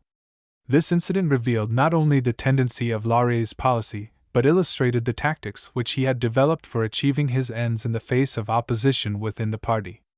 Upon occasions of this kind he was addicted to confronting his associates and followers with an accomplished fact, leaving no alternative to submission but a palace rebellion which he felt confident no one would attempt. By such methods he had already rounded several dangerous corners, as for instance his committing Canada to submit her case in the matter of the Alaska boundaries to a tribunal without an umpire, though it was the clearly understood policy of the Canadian government and the Canadian Parliament to insist upon an umpire, and he resorted again to a stroke of this character in 1905. Professor Skelton's story of the crisis is the official version, but there is another version which happens to be more authentic. Following the general election of 1904, the government decided to deal without further delay with the matter of setting up the new provinces. It was known that there was danger of revival of the school question, for during the election campaign a Toronto newspaper had sought to make this an issue, contending that the delay in giving the provinces constitutions was due to the demand of the Roman Catholic Church that they should include a provision for separate schools. The policy agreed upon by the government was to continue in the provincial constitutions the precise rights enjoyed by the minority under the territorial school ordinances of 1901. There was a vigorous controversy in Parliament as to whether the autonomy bills in their original form kept faith with this understanding. Sir Wilfrid Laurier and Mr. Fitzpatrick, Minister of Justice, contended vehemently that they did. Clifford Sifton, who was the Western representative in the cabinet, and the party most directly interested, held that they did not.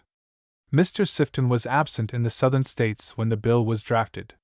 He reached Ottawa on his return the day after Sir Wilfrid had introduced the bills to Parliament. He at once resigned. Fielding, who had also been absent, was credited with sharing to a considerable extent Sifton's view that the bill introduced did not embody the policy agreed upon. The resulting crisis put the government in jeopardy. A considerable number of members associated themselves with Mr. Sifton, and the government was advised that their support for the measure could only be secured if clauses were substituted for the provisions in the Act to which objection was taken. To make sure that there would be no mistake that the substituted provisions should merely continue the territorial law as it stood, they insisted upon drafting the alternative clauses themselves. Sir Wilfrid, acutely conscious that this constituted a challenge to his prestige and authority, used every artifice and expedient at his command to induce the insurgents either to accept the original clause or alternatives drafted by Mr. Fitzpatrick. For the first time, the tactical suggestion that resignation would follow noncompliance was put forward. The dissentient members stood to their guns.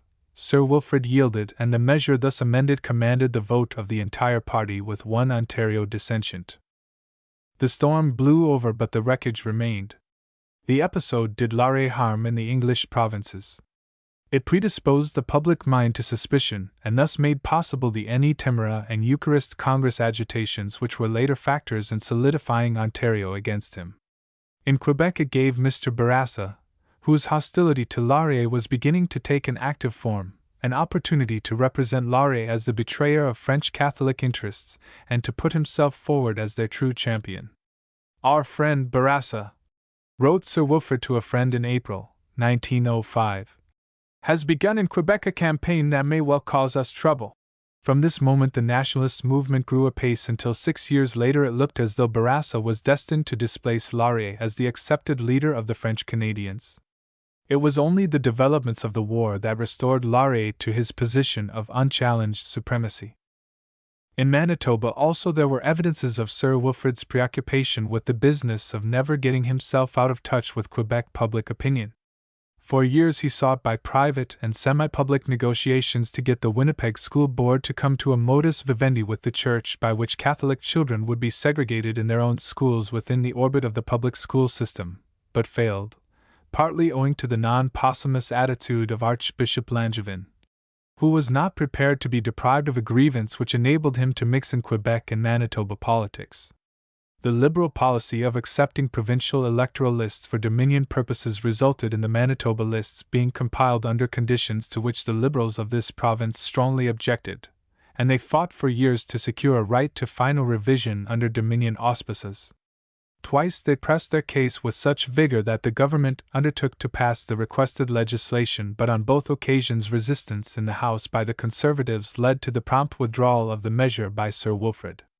In both cases Manitoba Liberals knew quite well that the difficulty was not the opposition of the Conservatives but the opposition of Laurier. They were advised that Laurier was apprehensive of the effect of the proposed legislation upon public opinion in Quebec. He feared the criticism by his opponents that while Laurier would not interfere with Manitoba when it was a matter of the educational rights of the minority, he was willing to interfere when it was a matter of obliging his political friends. There was something too in the charge that the delay in dealing with the matter of the extension of the Manitoba boundaries arose from the same feeling. To transfer the Northwest Territories, where the minority had certain constitutional rights in matters of education, to Manitoba where the minority had none would be to put one more weapon into the hands of Mr. Bourassa. The extension of Manitoba's boundaries had to await a change in administration. The tale of 15 years. There is always a temptation to the biographer of a prime minister to relate his hero to the events of his period as first cause and controlling spirit, the god of the storm, whereas prime ministers, like individuals, are the sports of destiny. Things happen and they have to make the best of them. The performances of the Laurier government may be divided into two classes, those due to its own initiative, and those which were imposed by circumstances. The ratio between the two classes changed steadily as the administration grew in age. After the impetus born of the reforming zeal of opposition and the natural and creditable desire to fulfill express engagements dies away, the inclination of a government is not to invite trouble by looking around for difficult tasks to do. Those who govern, having much business on their hands, says Benjamin Franklin, do not like to take the trouble to consider and carry into execution new projects. This is a political law to which all governments conform. Even the great reforming administration of Gladstone, which took office in 1868, had earned 5 years later the famous jest of Disraeli. The ministers remind me of one of those marine landscapes not very unusual off the coast of South America. You behold a range of extinct volcanoes, not a flame flickers upon a single pallid crest. 15 years of liberal rule in Canada furnish a complete field for the study of the party system under our system. In 1896 a party stale in spirit, corrupt and inefficient, went out of office and was replaced by a government which had been bred to virtue by 18 years of political penury. It entered upon its tasks with vigor, ability, and enthusiasm. It had its policies well defined and it set briskly about carrying them out. A deft, shrewd modification of the tariff helped to loosen the stream of commerce which after years of constriction began again to flow freely. There was a courageous and considered increase in expenditures for productive objects. A constructive, vigorously executed immigration policy brought an ever-expanding volume of suitable settlers to Western Canada, which in turn fed the springs of national prosperity. This impulse lasted through the first parliamentary term and largely through the second, though by then disruptive tendencies were appearing. By its third term the government was mainly an office-holding administration on the defensive against an opposition of growing effectiveness. And then in the fourth term there was an attempt at a rally before the crash. The treatment of the tariff question, always a governing factor in Canadian politics even when apparently not in play, is an illustration of the government's progress towards stagnation. The 1897 tariff revision could not, says Professor Skelton, have been bettered as a first preliminary step toward free trade. Unfortunately, he adds, it proved to be the last step save for the 1911 attempt to secure reciprocity. After 1897, Laurier's policy was to discourage the revival of the tariff question. Tart's offense was partly that he did not realize that sleeping dogs should be allowed to lie.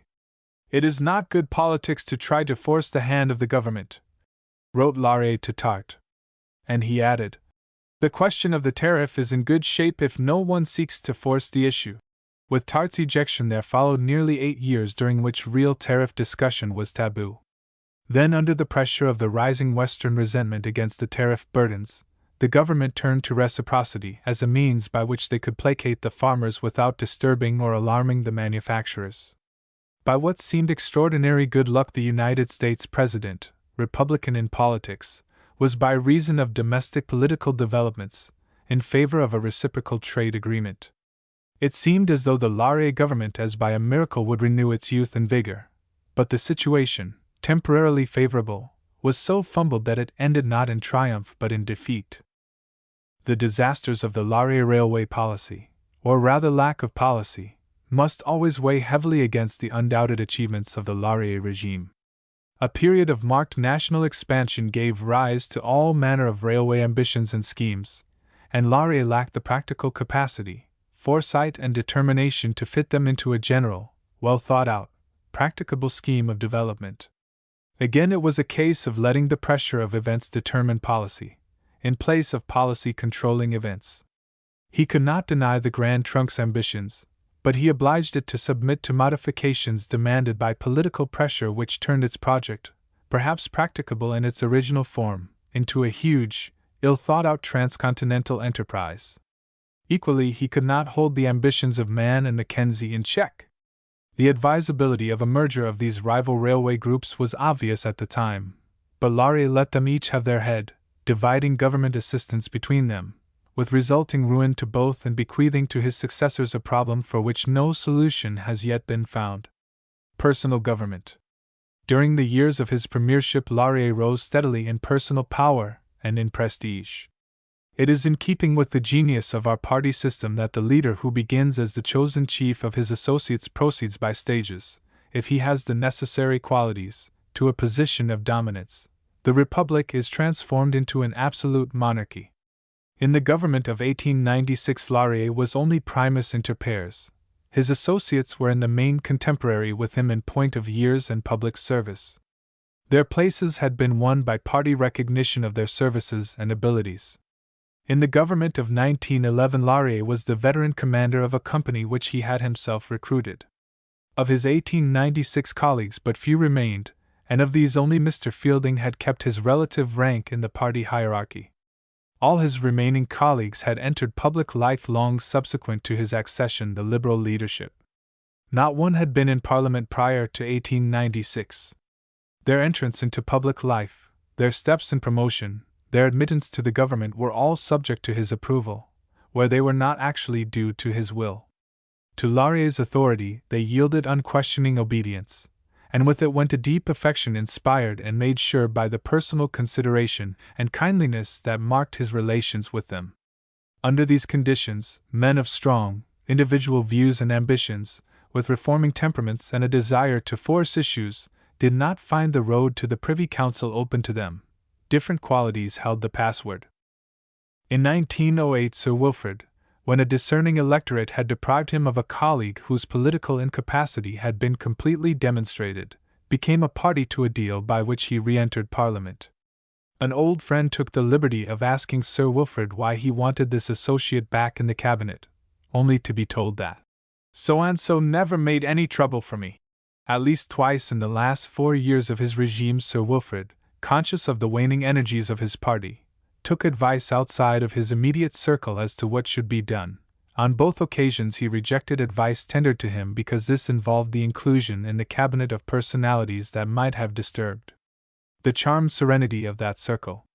Sir Wilfrid preferred to have things as they were, perhaps because his sense of reality warned him that, so far as the duration of time during which he would hold office was concerned, there probably would not be any great difference between a government wholly agreeable to him and one reconstituted to meet the demand of the younger and more vigorous elements in the party. In 1909, in a letter to a supporter who had lost the party nomination for his constituency, he gave premonition of his own fate. "What has happened to you in your county will happen to me before long in Canada. Let us submit with good grace to the inevitable." The inevitable end in the ordinary course of events would have been the going on of the party until it died of dry rot and decay, as the Liberals had already died in Ontario. But fortunately, both for the party and for Laurier's subsequent fame, though it may not have seemed so at the time, emergence of the reciprocity question gave it an opportunity to fall on an issue which seemed to link up the end of the regime with its heroic beginnings and to reinvest the party with some of its lost glamour. Laurier, defeat and anticlimax. The defeat of the Liberals in September 1911 raised sharply the question of the party's future and the leadership under which it would face that future. Speaking at St. Jerome toward the close of the campaign, Sir Wilfrid had stated positively that if defeated he would retire. This declaration of intention, no doubt at the moment sincerely made, was designed to check the falling away from Laurier's leadership in Quebec, which was becoming more noticeable as election day drew near. But the appeal was ineffective. The effective opposition to Laurier in Quebec came not from Bourdon or from Monk, the official leader of the French Conservatives, but from Bourassa. Laurier and his lieutenants fought desperately, but in vain, to break the strengthening hold of the younger man on the sympathies of the French electors. In Quebec the custom of the joint open-air political meeting is still popular, and at such a concourse in St. Hyacinthe, an old Liberal stronghold, Sir Wilfrid's colleagues, Lemieux and Beeland, met a notable defeat at the hands of Bourassa, an incident which clearly revealed how the winds were blowing. Bourassa, fanatically nationalist in his convictions and free from any political necessity to consider the reactions elsewhere of his doctrines, was outbidding Sir Wilfrid in the latter's own field. Laurier received the news of the electoral result in a hall in Quebec East, surrounded by the electors of the constituency which had been faithful to him for 40 years. He accepted the blow with the tranquil fortitude which was his most notable personal characteristic, but the feature in the disaster which must have made the greatest demand upon his stoicism was this indication that his old subordinate and one-time friend was, apparently, about to supplant him in the leadership of his own people. The election figures showed that whereas Laurier had carried 49 seats in Quebec in 1896, 58 in 1900, 54 in 1904, and again in 1908, he had been successful in only 38 constituencies against 27 for the Conservatives and Nationalists combined. Laurier, at the moment of his defeat, was within 2 months of entering upon his 70th year. He had been 40 years in public life, for 24 years leader of his party, for 15 years Prime Minister. He had had a long and distinguished career, and he had gone out of office upon an issue which, with confidence, he counted upon time to vindicate. He had long cherished a purpose to write a history of his times. The moment was, therefore, opportune for retirement, and it must be assumed that he gave some thought to the advisability, or otherwise, of living up to his St. Jerome pledge. But neither his own inclination nor the desire of his followers pointed to retirement, and the next session of Parliament found him in the seat he had occupied 20 years before as leader of the opposition. The party demand for his continuance in the leadership was virtually unanimous. There was only one possible successor to Sir Wilfrid, Mr. Fielding. But he was not in Parliament. Also, he was in disfavor as the general whose defensive plan of campaign had ended in disaster. His name suggested reciprocity, a word the Liberals were quite willing, for the time being, to forget. He was left to lie where he had fallen. For some years he lived in political obscurity, and it was only the emergence of the Unionist movement which made possible his re-entrance to public life and his later career. The revival of liberal hopes. When Sir Wilfrid resumed the leadership after the formality of tendering his resignation to the party caucus, it meant, in fact, that he intended to die in the saddle. Thereafter Sir Wilfrid talked much about the inexpediency of continuing in the leadership, and often used language foreshadowing his resignation. Indeed, the letters quoted by Professor Skelton in the latter chapters of his book abound in these intimations, but these came to be regarded by those in the know as portents, implying an intention to insist upon policies to which objections were likely to develop within the party. Notwithstanding the severity of their defeat, they were in a minority of 45 in the House. The Liberals in opposition showed a good fighting front, and ere long hope revived. The Borden government found itself in difficulties from the moment of taking office, largely by reason of the tactics by which Laurier's supremacy in Quebec had been undermined. The Nationalist chiefs declined an invitation to enter the government, but they controlled the Quebec appointments to the cabinet, and thus assumed a quasi-responsibility for the new government's policy. The result was disastrous to them, for the Borden government, subject to the influences that had enabled it to sweep Ontario, could not concern itself with the preservation of Bourassa's fortunes. The extension of the Manitoba boundaries was a blow to the Nationalists. They failed in their efforts to preserve the educational rights of the minority in the added territory. Laurier had evaded this issue, Borden could not evade it, and by its settlement Bourassa was damaged.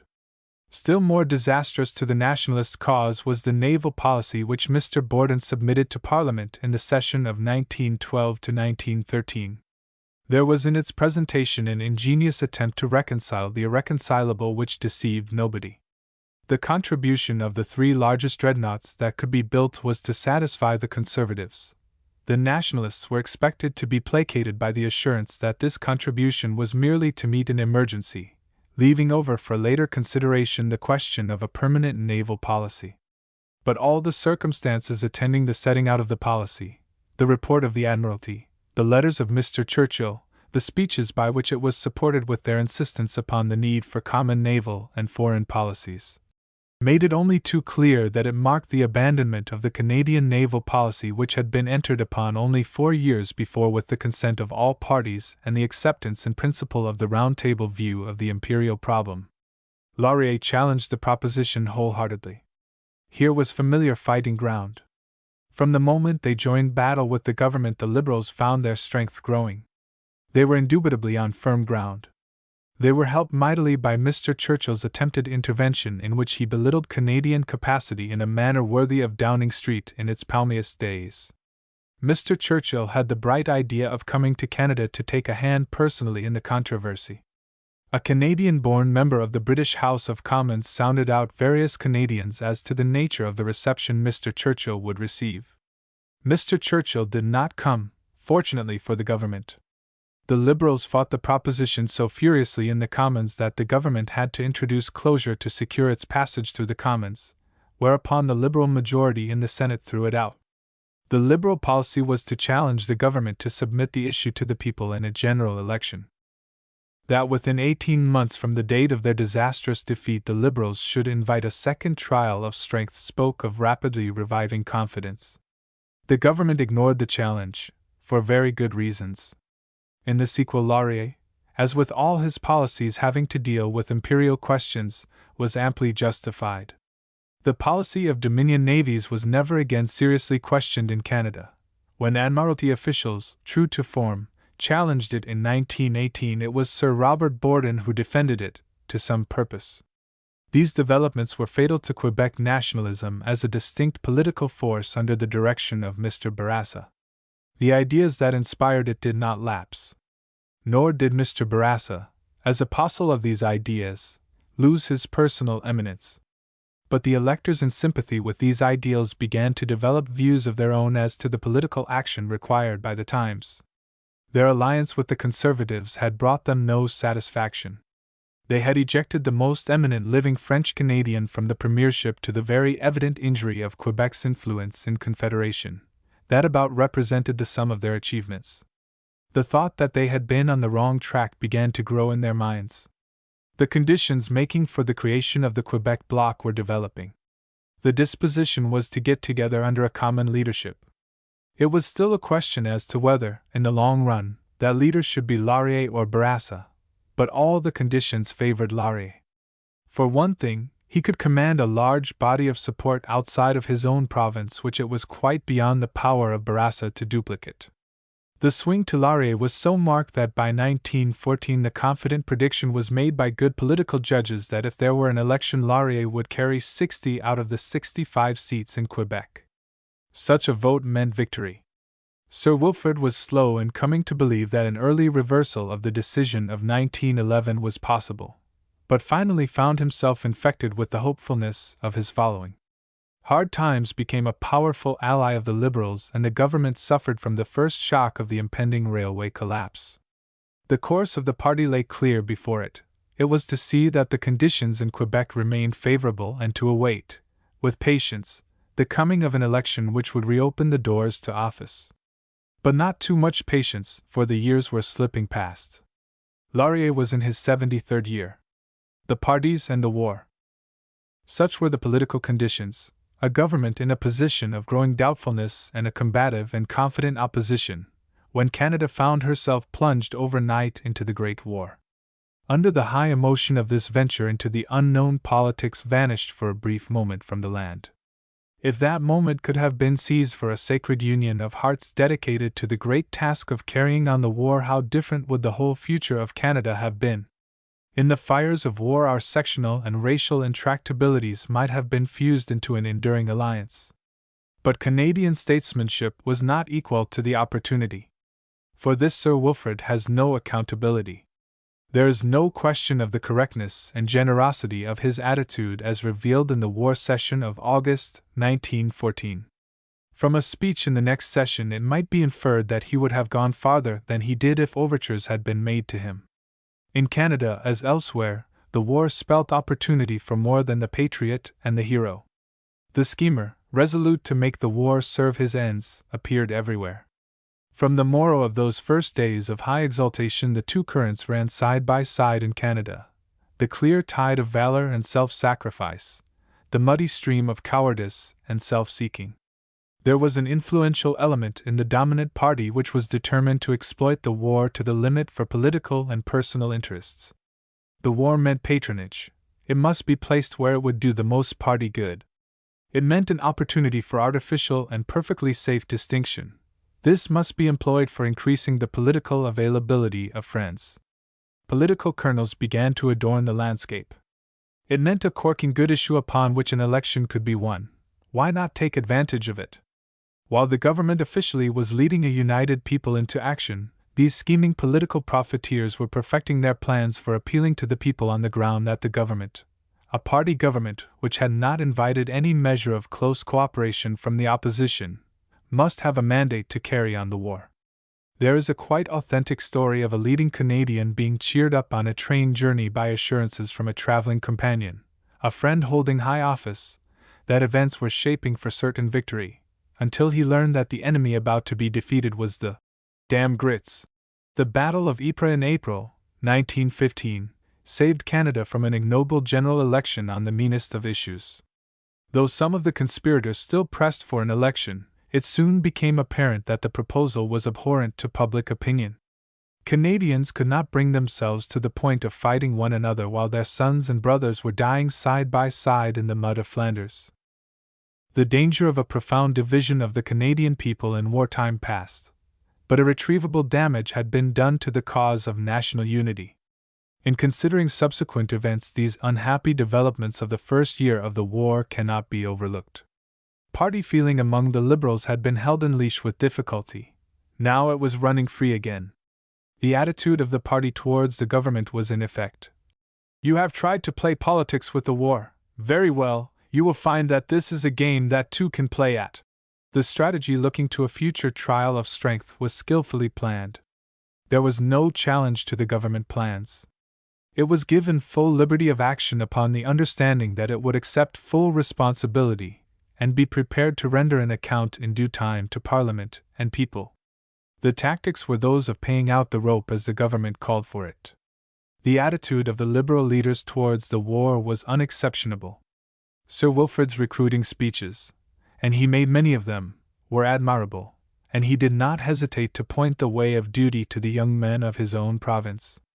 Upon things done or not done, the attitude of the parliamentary Liberals was increasingly critical, and the government, it must be said, with its scandals over supplies, its favoritism in recruiting, its beloved Ross rifle, gave plenty of opportunity to opposition critics.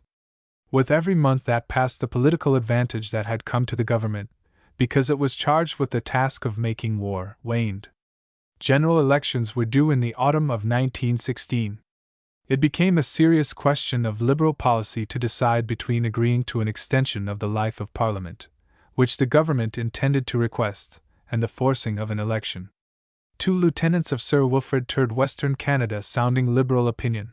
Their disappointment was obvious when, in a conference with a group of Liberals in Winnipeg, they found opinions solidly adverse to an election. Their reasons for an election were plainly stated. In brief, they were that on the details of its war management the government could be, and, in their judgment, should be, beaten. But Sir Wilfrid, with his hand on the country's pulse, could not be stampeded.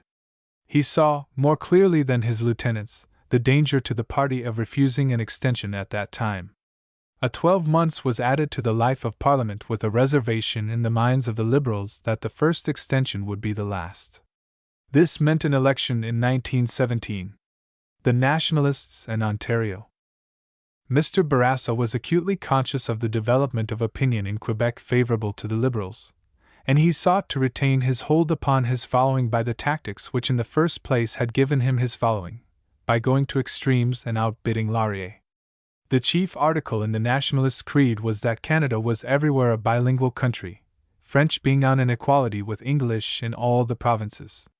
This contention rested upon a conglomeration of arguments, assertions, assumptions, inferences, and it was backed by thinly disguised threats of political action.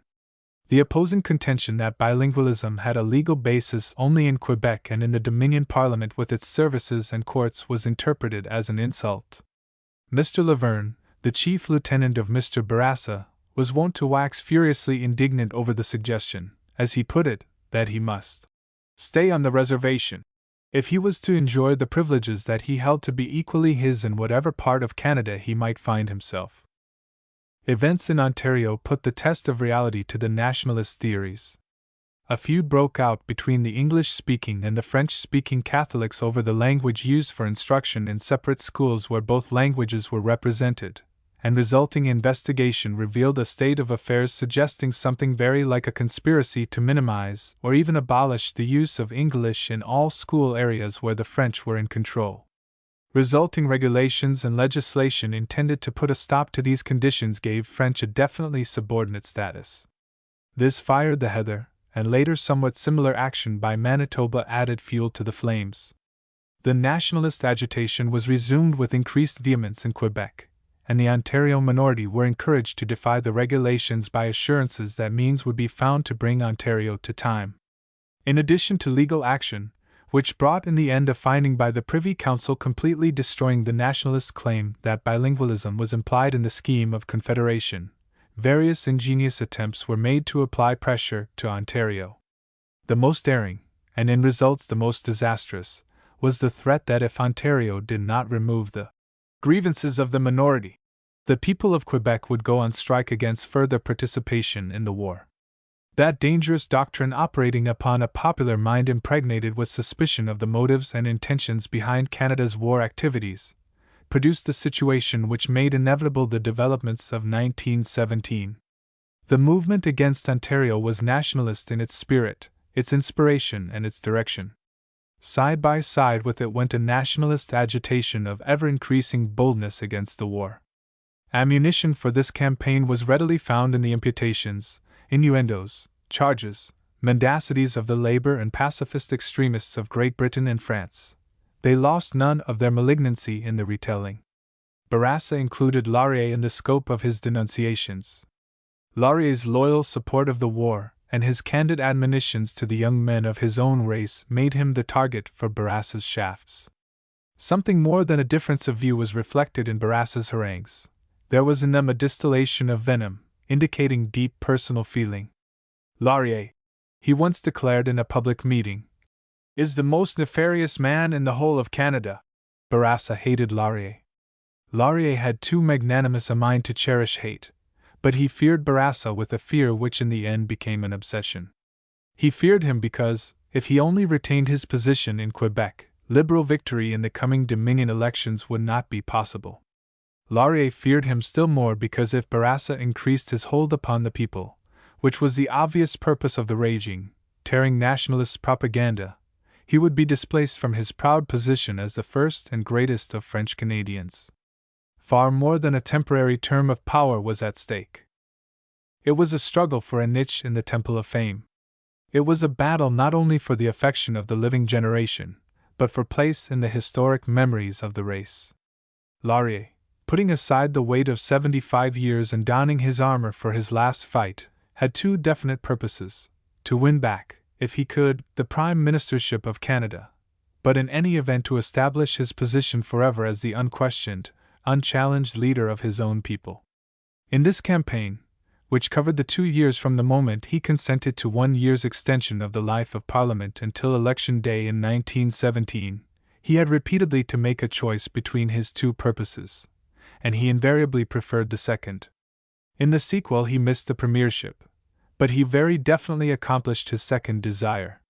He died the unquestioned leader, the idol of his people, and it may well be that as the centuries pass he will become the legendary embodiment of the race, like King Arthur of the English awaiting in the Isle of Avalon the summons of posterity. As for Bourassa, he may live in Canadian history, as Douglas lives in the history of the United States, by reason of his relations with the man he fought. The bilingual episode. The Canadian House of Commons was the vantage point from which Sir Wilfrid carried on the operations by which he unhorsed Bourassa. Here we find the explanation of much that appears inexplicable in the political events of 1916 and 1917.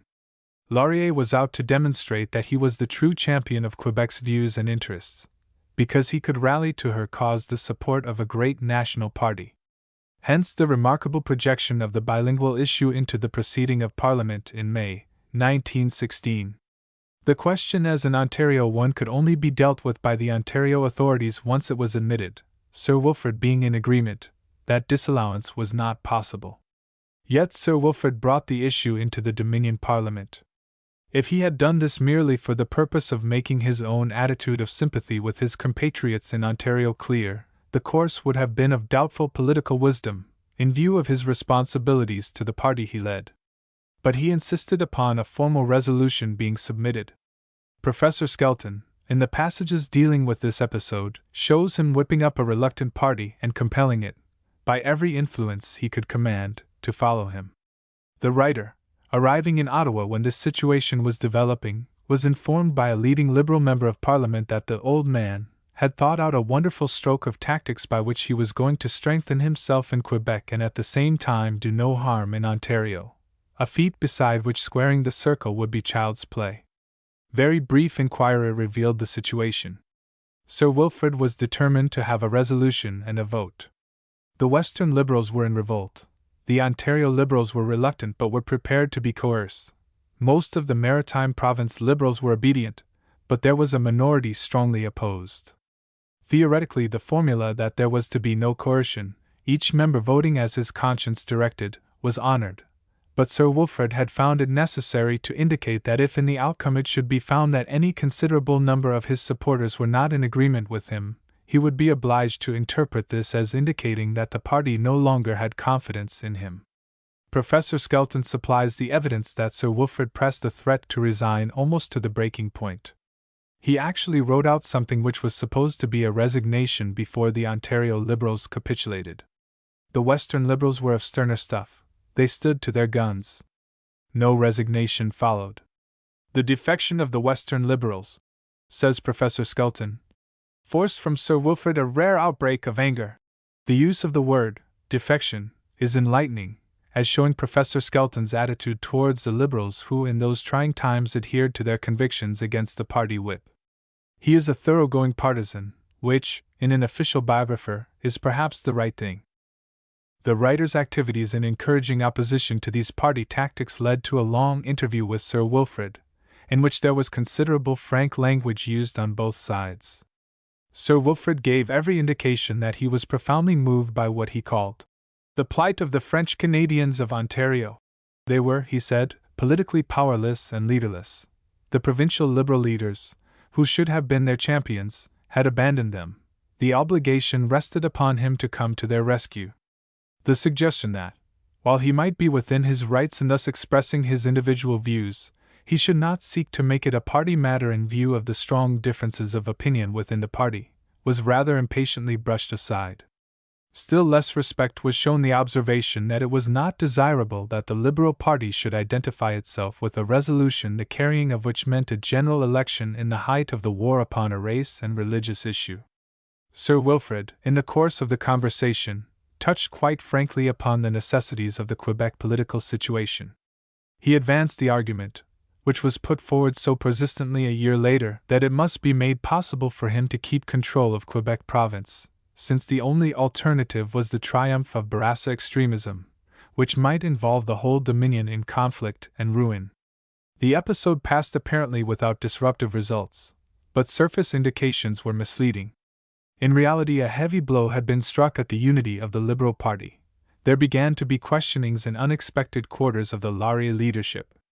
What had happened was only too clear to those who looked at the situation steadily. Party policy had been shaped with a single eye to Quebec necessities, and party feeling, party discipline, the personal authority of Laurier has been drawn on heavily to secure acceptance of this policy by Liberals who did not favor it. But there is in politics, as in economics, a law of diminishing returns. A year later, the same tactics applied to a situation of greater gravity ended in disaster. The split which came in 1917 followed pretty exactly the split that would have come in 1916 over bilingualism, had the Liberal members not been constrained by their devotion to party regularity to vote against their convictions. The movement for national government. The movement for national government long antedated the emergence of the issue of conscription. It was, in its origin, liberal. Its most persistent advocates in the later months of 1916 and the opening months of 1917 were Liberal newspapers, among them the Manitoba Free Press, and there was an answer from the public which showed that the appeal for a union of all Canadians who were concerned with getting on with the war made a deep appeal to popular feeling. The most determined resistance came from the Conservatives. The ministerial press could see nothing in it but a great scheme to break up the Borden government, which they lauded as being in itself a national government of incomparable merit. But that movement was equally disconcerting to the Liberal strategists since it threatened to interfere with their plans for a battle, to end, as they confidently believed, in a Liberal victory. In January 1917, Sir Wilfrid could see nothing in the movement but an attempt to prevent a French Canadian from succeeding to the premiership, and wrote in those terms to N.W. Rowell. An offer by Sir Robert Borden to Sir Wilfrid Laurier to join him in a national government would have been unwelcome at any time excepting perhaps in the first months in the war, but in the form in which it finally came, in May 1918, it was trebly unacceptable. Sir Wilfrid was asked to help in the formation of a national government to put into effect a policy of conscription, already determined upon. Although history will no doubt confirm the bona fides of Sir Robert's offer, it cannot but be lenient to Sir Wilfrid's interpretation of it as a political stroke intended to disrupt the Liberal party and rob him of the premiership. From his viewpoint, it must have had exactly that appearance. Laurier's position in Quebec had been undermined in the years preceding the war by the nationalist charge that his naval and military policies implied unlimited participation, by means of conscription, in future imperial wars. He had always denied this, and when Canada entered the Great War he, to keep his record clear, was careful to declare over and over again that Canadian participation by the people collectively, and by the individual, was and would remain voluntary. As the strain of the war increased, the feeling in Quebec in its favor, never very strong, grew less. There began to be echoes of Bourassa's open anti-war crusade in the Liberal party and press. Sir Wilfrid, watching with alert patience the development of Quebec opinion, began cautiously to replace his earlier wholehearted recognition of the supreme need of defeating Germany at all costs by a cooler survey of the situation in which considerations of prudent national self-interest were deftly suggested.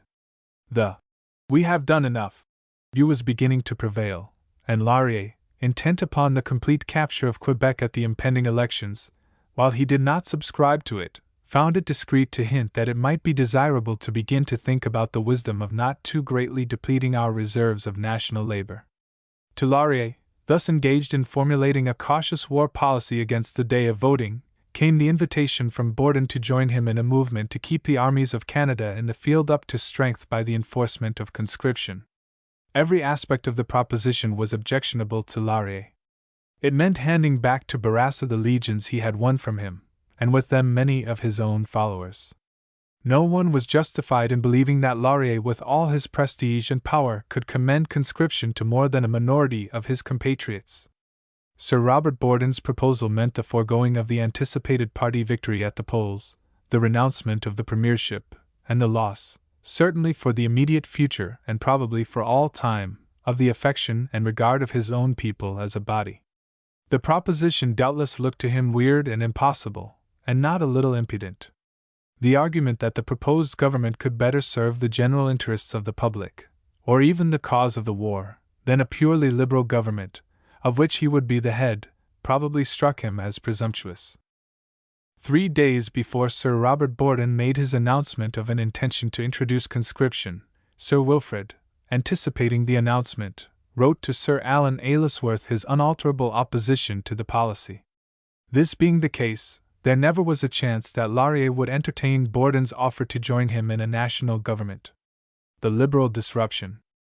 Sir Wilfrid, rejecting Borden's offer, adhered to his plan of an election on party lines, but he knew that conditions had been powerfully affected by these developments. His position in Quebec was now secure and unchallenged. Even Bourassa, recognizing the logic of the situation, commended Laurier's leadership to his followers. If he could hold his following in the English provinces substantially intact, the result was beyond question. He set himself resolutely to the task.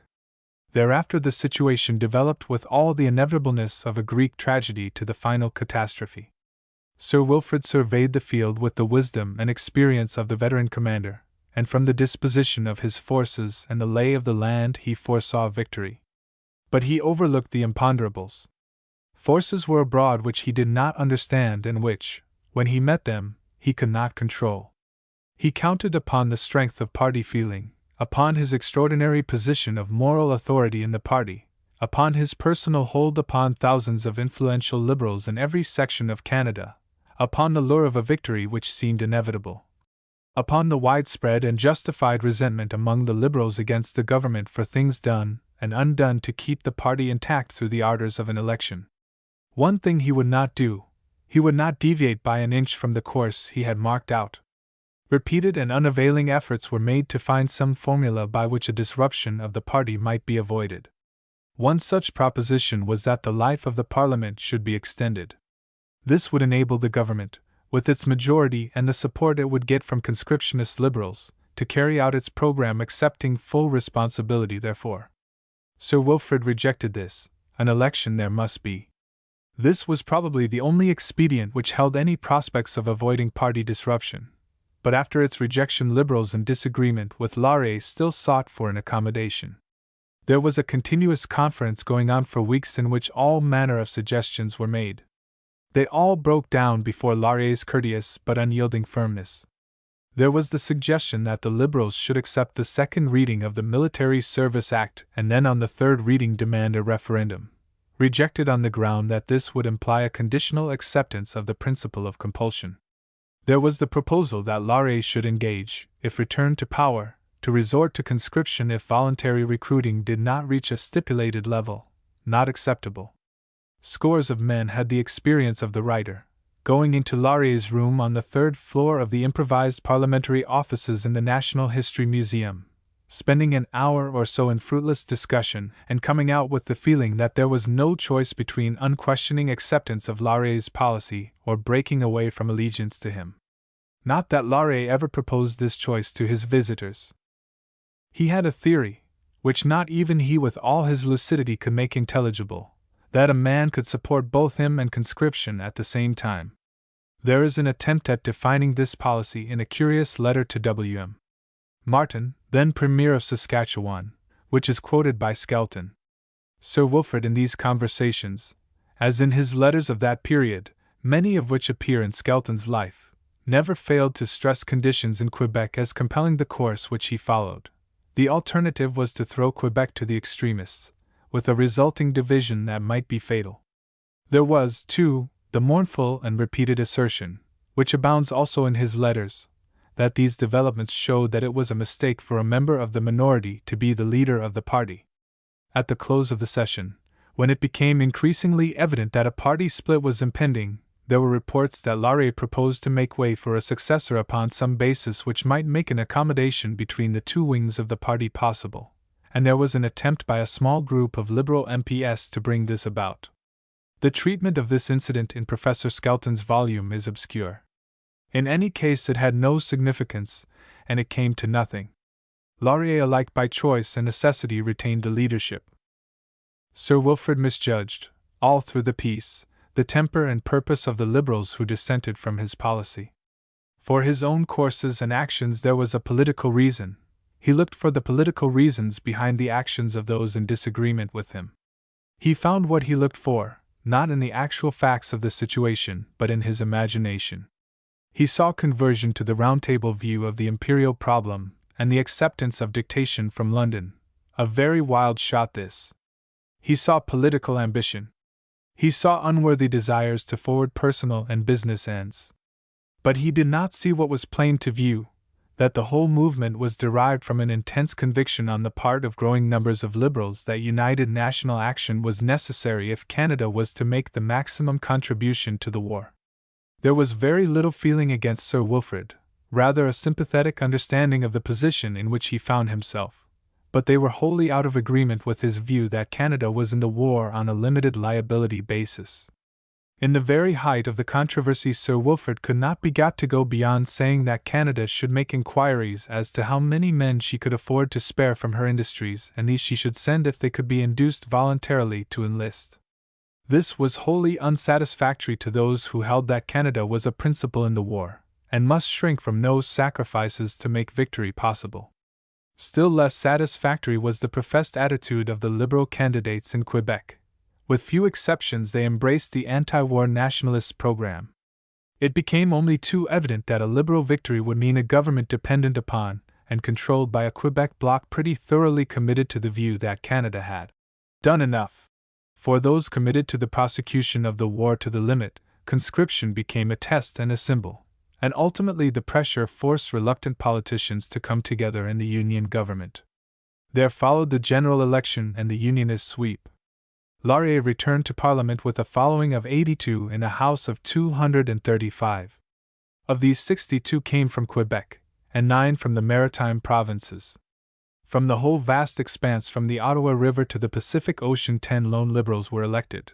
Of these, only 2 represented the West, that part of Canada where liberal ideas grow most naturally and freely. The policy of shaping national programs to meet sectional predilections, relying upon party discipline and the cultivation of personal loyalties to serve as substitutes elsewhere, had run its full course, and this was the harvest. The last year. The events of 1917 were both an end and a beginning in Canada's political development. They brought to a definite close what might be called the era of the great parties. Viscount Bryce, in a work based upon pre-war observations, in dealing with Canadian political conditions, said, "Party in Canada seems to exist for its own sake. In Canada, ideas are not needed to make parties, for these can live by heredity, and like the Guelphs and Ghibellines of medieval Italy, by memories of past combats, attachment to leaders of such striking gifts and long careers as were Sir John Macdonald and Sir Wilfrid Laurier, created a personal loyalty which exposed a man to reproach as a deserter when he voted against his party. For these conditions there were reasons in our history. Our parties once expressed deep divergencies of view upon issues of vital import, and each had experienced an individual leadership that had called forth and had stereotyped feelings of unbounded personal devotion. The chiefships of Laurier and Macdonald overlapped by only 4 years, but they were of the same political generation and they adhered to the same tradition. The resemblances in their careers, often commented upon, arose from a common attitude towards the business of political management. They conceived their parties as states within the state. Perhaps it would be more accurate to say they conceived them as coordinate with the state. Of these principalities they were the chieftains, chosen in the first place by election, as kings often were in the old times, but thereafter holding their positions by virtue of personal right and having the power in the last analysis by their own acts to determine party policy and to enforce discipline. Their personalities made these assumptions of power appear not only inevitable, but proper. Personal charm, human qualities of sympathy and understanding, an inflexible will which, except in crises, worked by indirection, the prestige of office and the glamour of victory, and the accretions of power which came from the passage of time, half their followers towards the end of their careers could not remember when other suns shone in the firmament. All these influences helped to transform party feeling into that blind worship which drew from Viscount Bryce his mordant comment. This venerable but archaic political system did not survive the war. Beside the loyalties inspired by the war, tribal devotion to a party chief seemed a trivial concern. Canadians, who gave first place to the need of getting on with the war, viewed with consternation the readiness of elements in both parties to put their political interests above the safety and honor of the Commonwealth. The movement for national political unity was born of their concern and indignation. This development was almost as displeasing to the conservative partisans as to the liberal legitimists, who upheld the right, under all circumstances, of Laurier to regain the premiership, and it was their inveterate and unthinking opposition that had much to do with the ultimate disruption of the Union. They did not realize, until they got into the elections of 1921, that their party had disintegrated under the stresses of war. A study of the origin, achievements, failures, downfall, and consequences of Union government might be of interest, but it does not come into a survey of the life of Laurier. These matters are related to the influences that are now making over Canadian politics. They concern the leaders of today, all minor figures in the 1917 drama.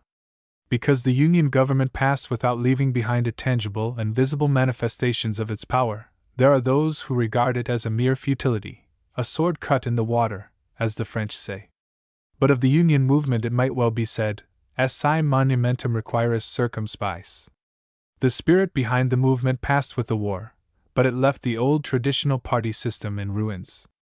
The readjustments that are going on today, the efforts at the realignment of parties, the attempt to newly appraise political values, and to redefine political relationships, all these things are testimony to the dissolving, penetrating power of the impulses of 1917.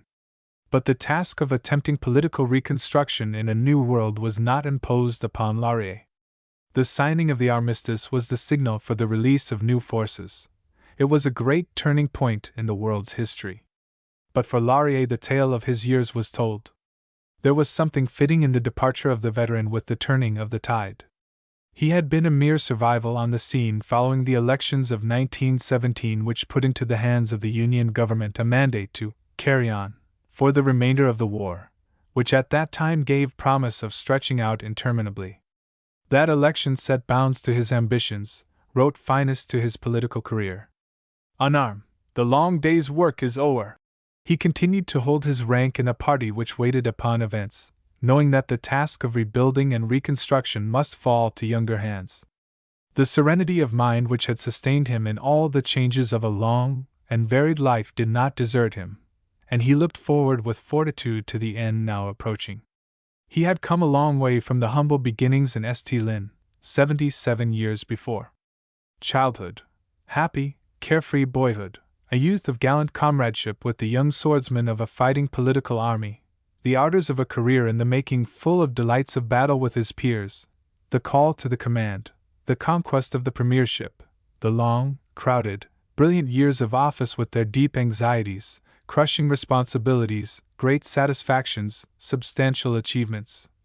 The bitterness of unexpected defeat, the gallant fight to win back to power ending by a stroke of fate in disaster, the final disruption of his party, and the loss of old friends who had followed him in victory or defeat.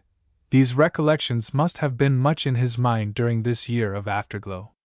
The end was fitting in its swiftness and dignity. No lingering, painful illness, but a swift stroke and a happy release. Nothing is here for tears, nothing to wail. The end.